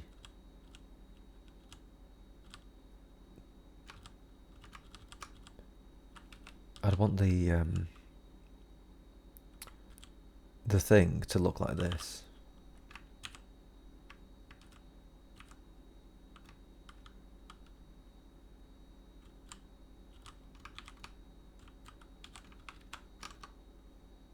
I think that's correct.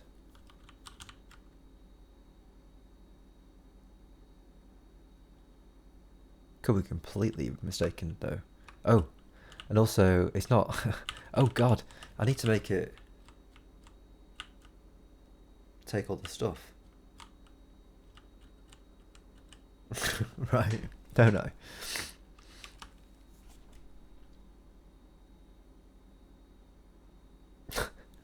I think. Is that right? Yeah, I'm sure I need to make it take all the stuff. So, memory arena. Well, I mean, it's just all these, isn't it?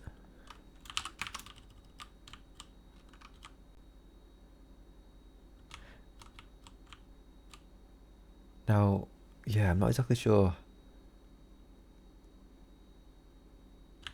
Can you just do this? Like, I'm not very familiar with macros, actually. So define this. It's a claim, called claim buffer with all of these guys. Oh.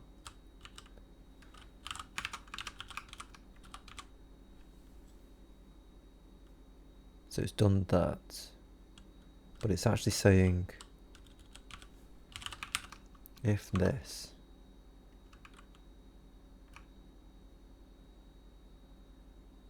Try to use as little logic in the macro as possible. Do you best just stepping through them? So what I do is do the things that I can only do in the macro, then it goes into a bunch of.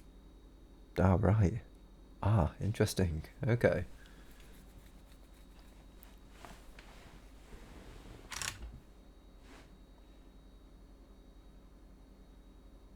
You can only do in the macro,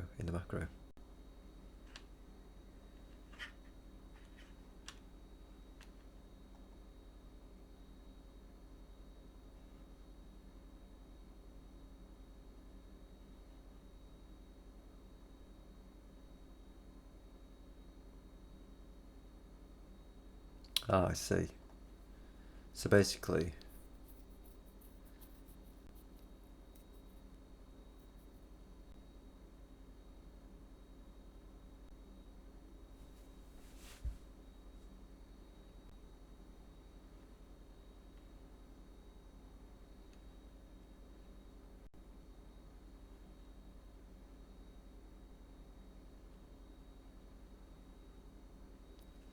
as little logic as possible.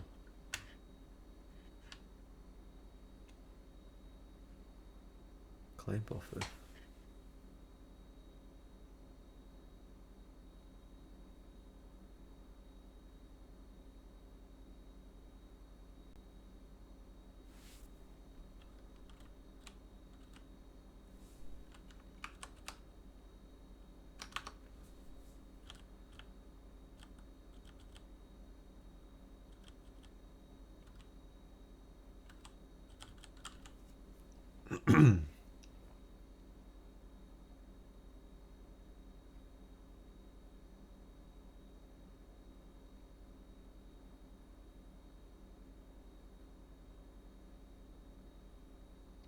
You do it however you want. Just saying that so you can think about it. Just thinking if it would be possible to get rid of the if entirely. You haven't considered, yeah, which I hadn't. Yeah, cheers, man.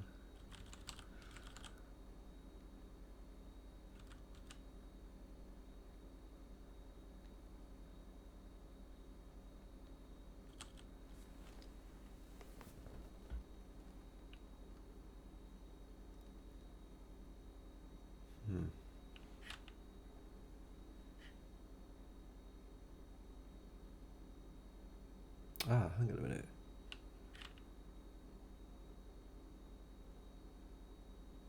Let me just oh,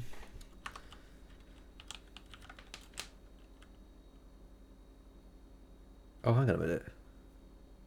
like I need to do. Oh, we could have the die function as well, though.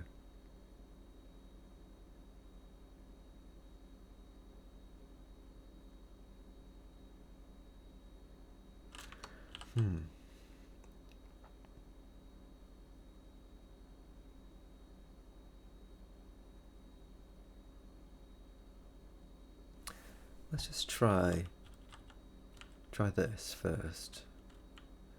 And just see if it even builds, honestly. Yeah,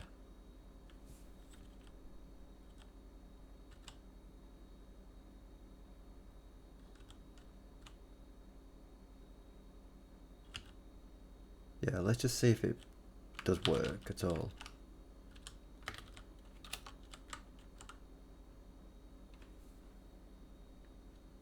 So memory arena location.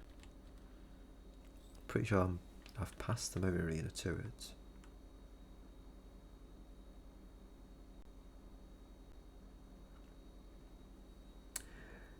Yeah, true. We're gonna do this.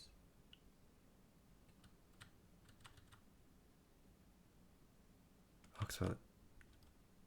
Right.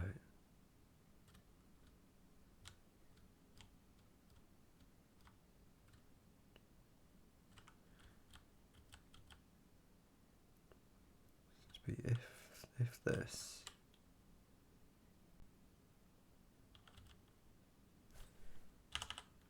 See if it built no. Right. Expected expression before if.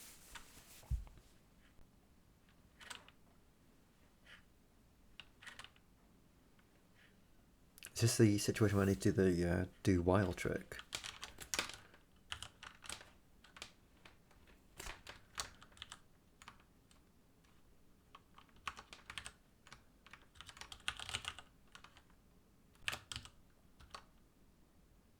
Is it like that?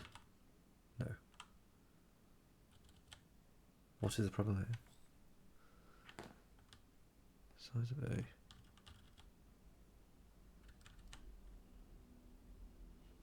Expansion of that.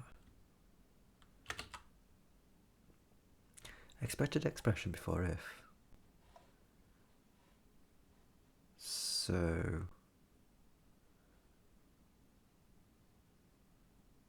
let me just double check actually how you actually do macro.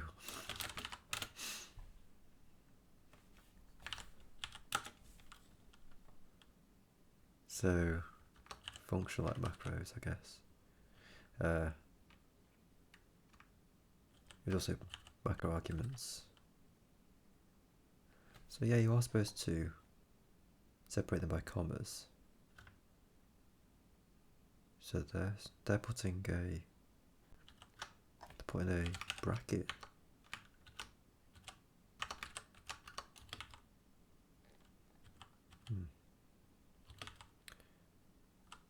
Interesting. So maybe this is it just failing to do any kind of thing at all. Especially before that. Because he used clan, which should also be pretty easy. He used this instead of while do. Ah. Okay. Gosh. Let's just make a note of that.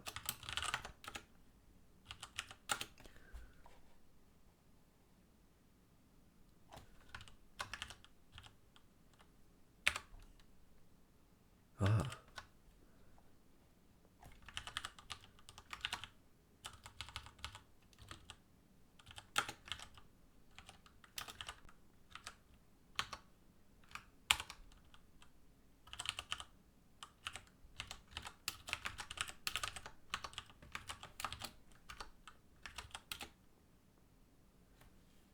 Instead of while do. Okay.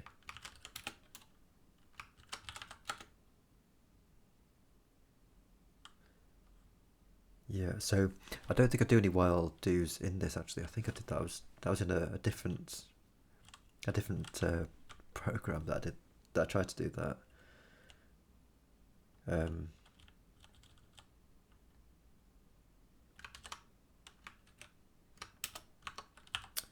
Yeah.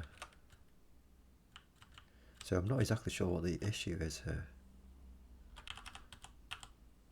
So what's saying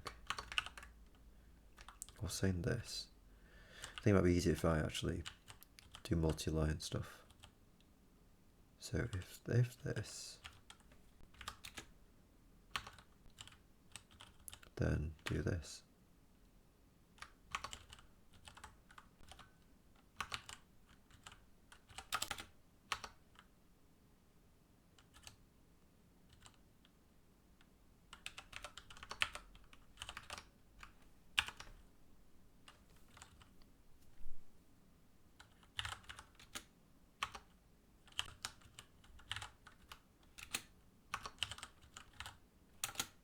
Oops.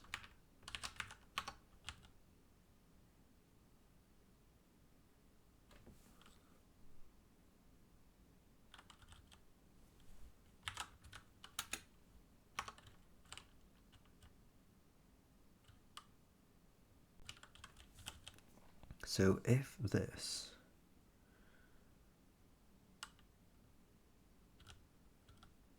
we want to try and do this. That's lined up with that.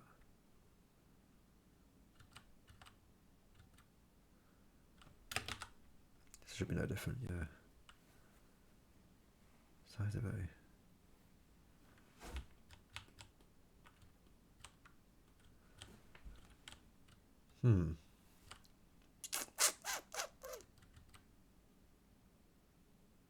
Because basically the logic here should be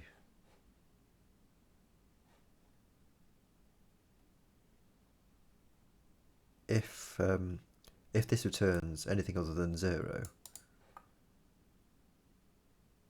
then the test passes. Did you recompile after making multiple lines? Yeah, I did, yeah.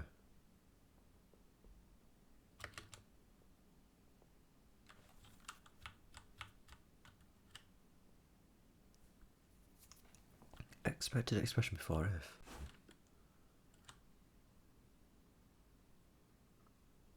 What is this line of code? Interval.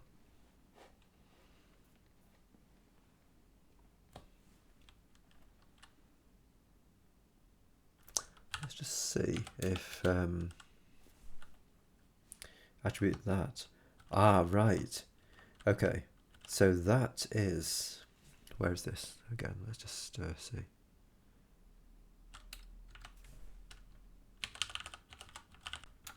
Yeah. Gosh, let's see if I can remember what the explanation for this was.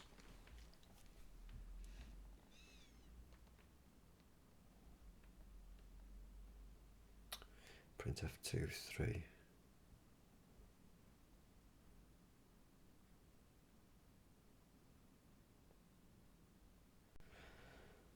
So it's something to do with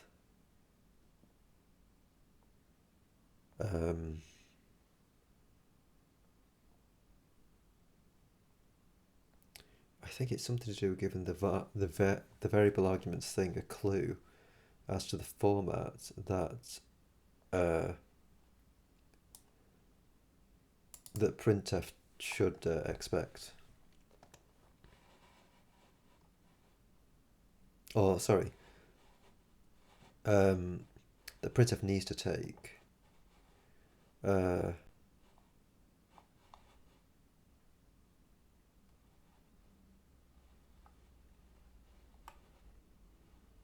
I think the varargs needs to have a clue. It just gives it a clue as to what the printf format is. It's something like that. Where did I find that though? Let's just see if I can. Well, hang on. Just div zero this out for the time being.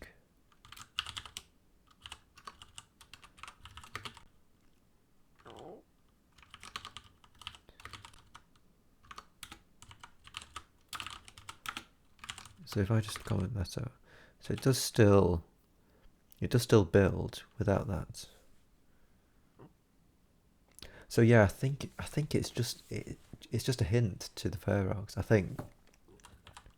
Could be mistaken.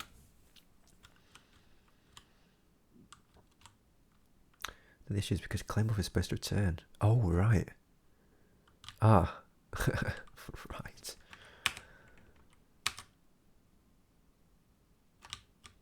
Let's see.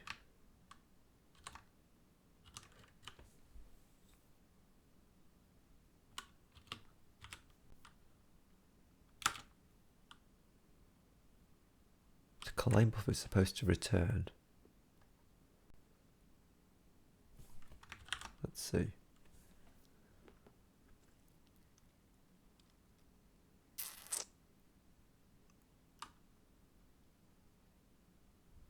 Oh, hang on a minute. No, that's not right. I was gonna say, do I need to do the if back here? But that wouldn't be correct.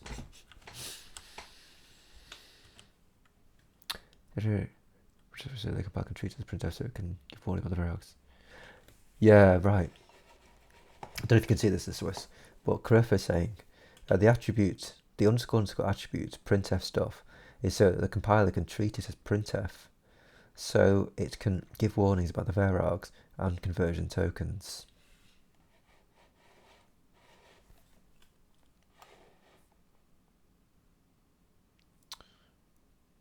So yeah, let's just see what's going on here. So it's because it's trying to return something.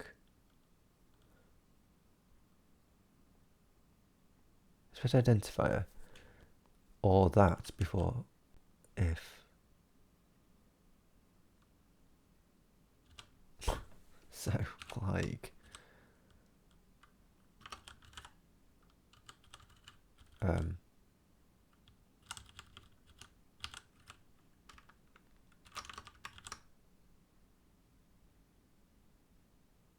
well, hang on a second.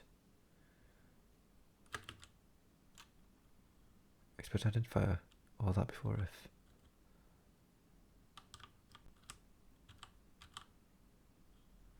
Go to the users line. Need to comment out your scratch code. Aha, interesting. Yeah. So it is erroring here.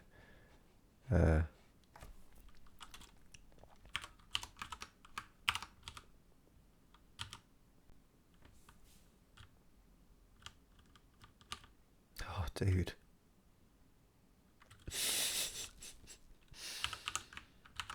Wow. Yeah.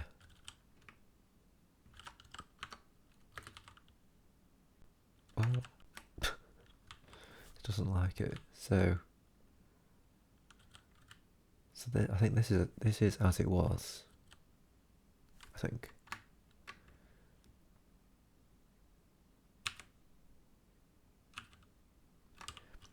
And then here we are again.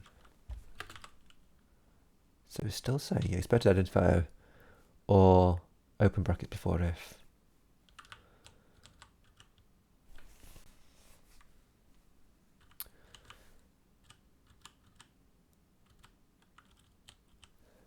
So because it's returning something.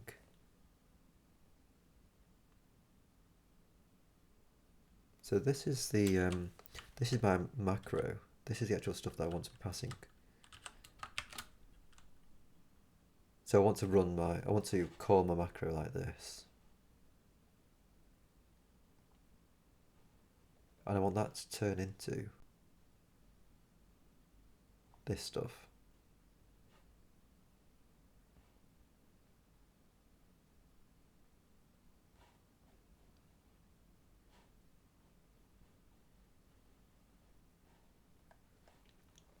Does it need to become that?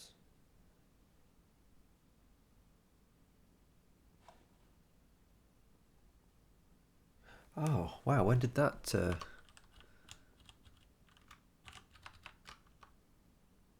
Did I just do some undoing? Oh, dude, yeah. Wow. Thank you so much for catching that.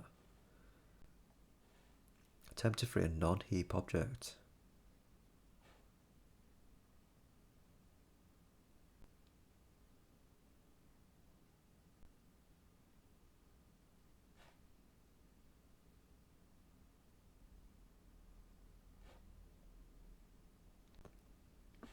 Hang on a minute, which calling site is this though? An experimental macro on line 1408.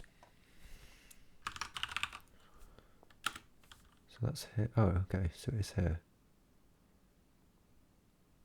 That's a non-heap object. So memory arena should have been mallocked by now.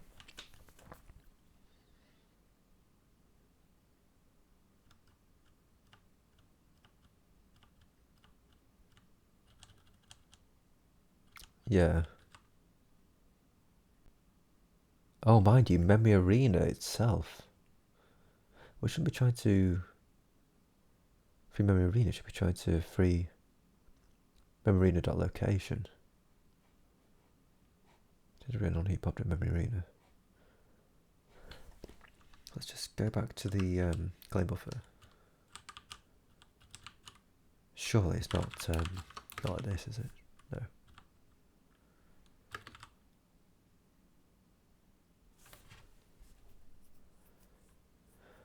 I wonder if I need like a free arena or a free buffer.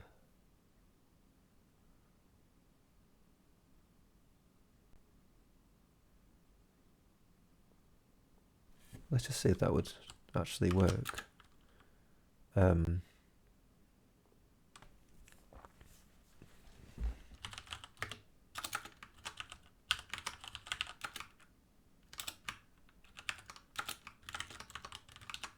Takes a buffer. So it probably takes a pointer to a buffer, and then all it has to do is free right.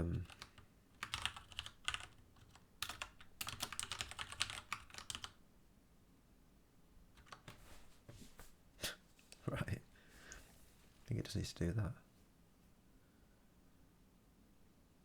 So then we'd pass to free, or we'd pass the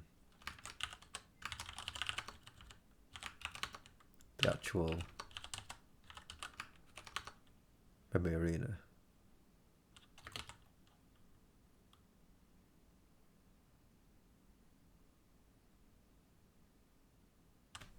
L value required as uniread.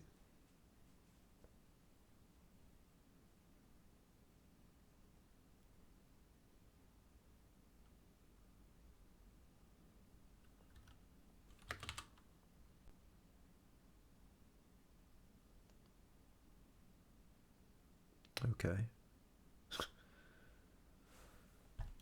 So I don't know whether this is going to at all work. Well,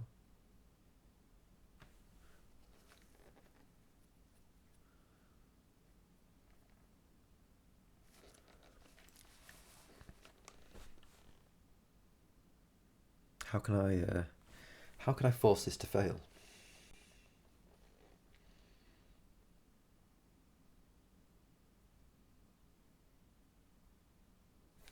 It's if the clay memory plus the size is greater than the memory size. Oh, right, yeah. I can just make them smaller. Yeah, smaller memory arena. Right. So where's this? 4 meg. So let's just give ourselves like kilobytes.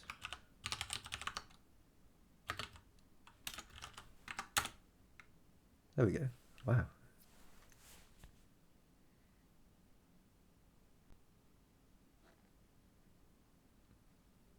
That's pretty awesome. So I think we might have nailed it. Kind of nailed it, and also kind of learnt a new kind of technique. Where is it? Claim buffer. So memory arena cannot contain this. So rather than saying this, let us say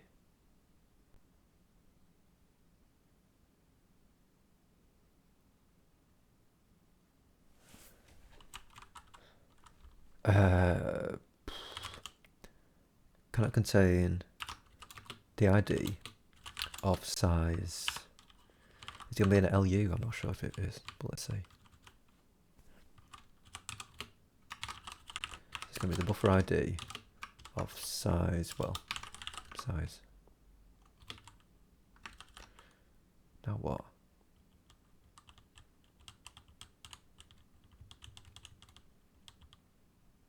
Oh, we haven't actually got the ID yet.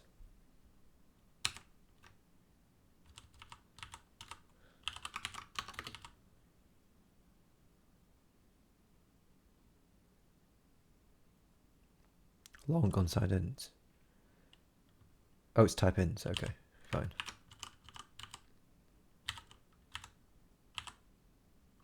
Oh yeah, file and line. That's a good idea. Yeah. Yeah. So test.html. So maybe can I contain this?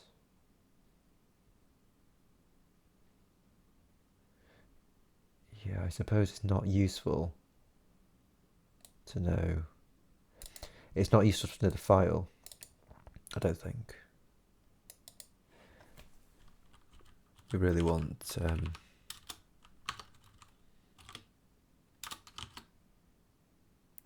file and line.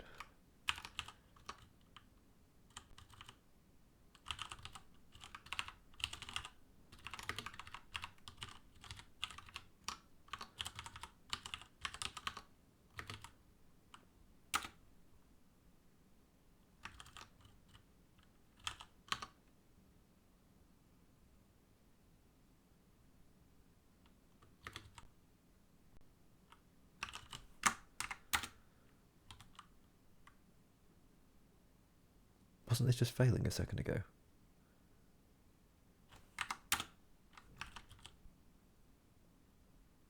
Hang on.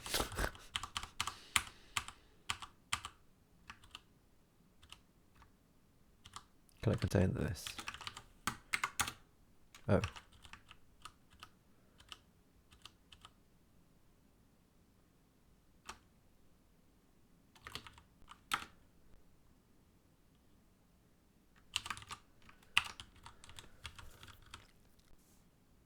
Oh, we're back to megabytes. Right.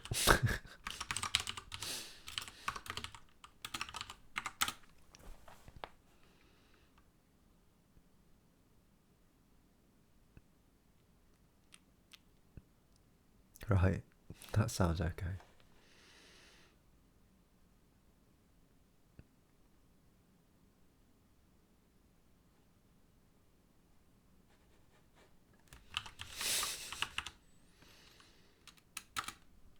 Yeah, there we go. We're really kind of got to master size that.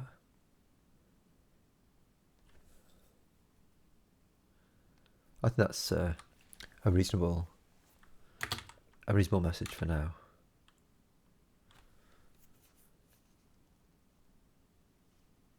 Yeah, okay. So I think I might consider that fixed. What was that again? Yeah, make claim of gender is enough.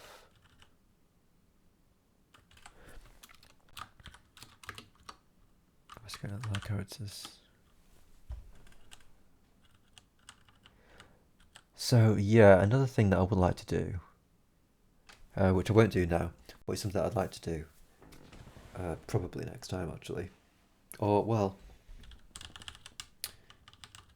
maybe after fixing these, is to make it so that it actually outputs how much stuff it actually uses, because I don't have any stats as to how much it uses, besides like these guys, but these they don't really. It's not super useful. This is only useful in terms of making sure they actually declaimed enough stuff, but I still don't really know how much of the buffers I even use. So it's just all guesswork. Like whenever I hit an error, hit a crash, I just like have to. I've just been increasing the buffer size. But yeah, I still don't have any ideas how much I'm actually using. So that's something that I will do at some point. Yeah, but for now, I think I'm gonna have to call it. Getting quite kind of tired. Voice is definitely going. I mean, the voice isn't strong to begin with, but I can definitely feel it getting pretty dry now. So yeah, I think I'll call it there. And thank you so much, Crifa, for your amazing help. For the help and the inspiration and the ideas.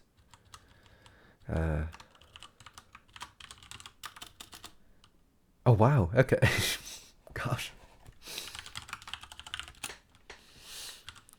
So yeah, if Crifa streams, then everybody go to Crifa's channel. Go to Crifa's house. You're very welcome. And yeah, thank you very much for watching, and farewell for now.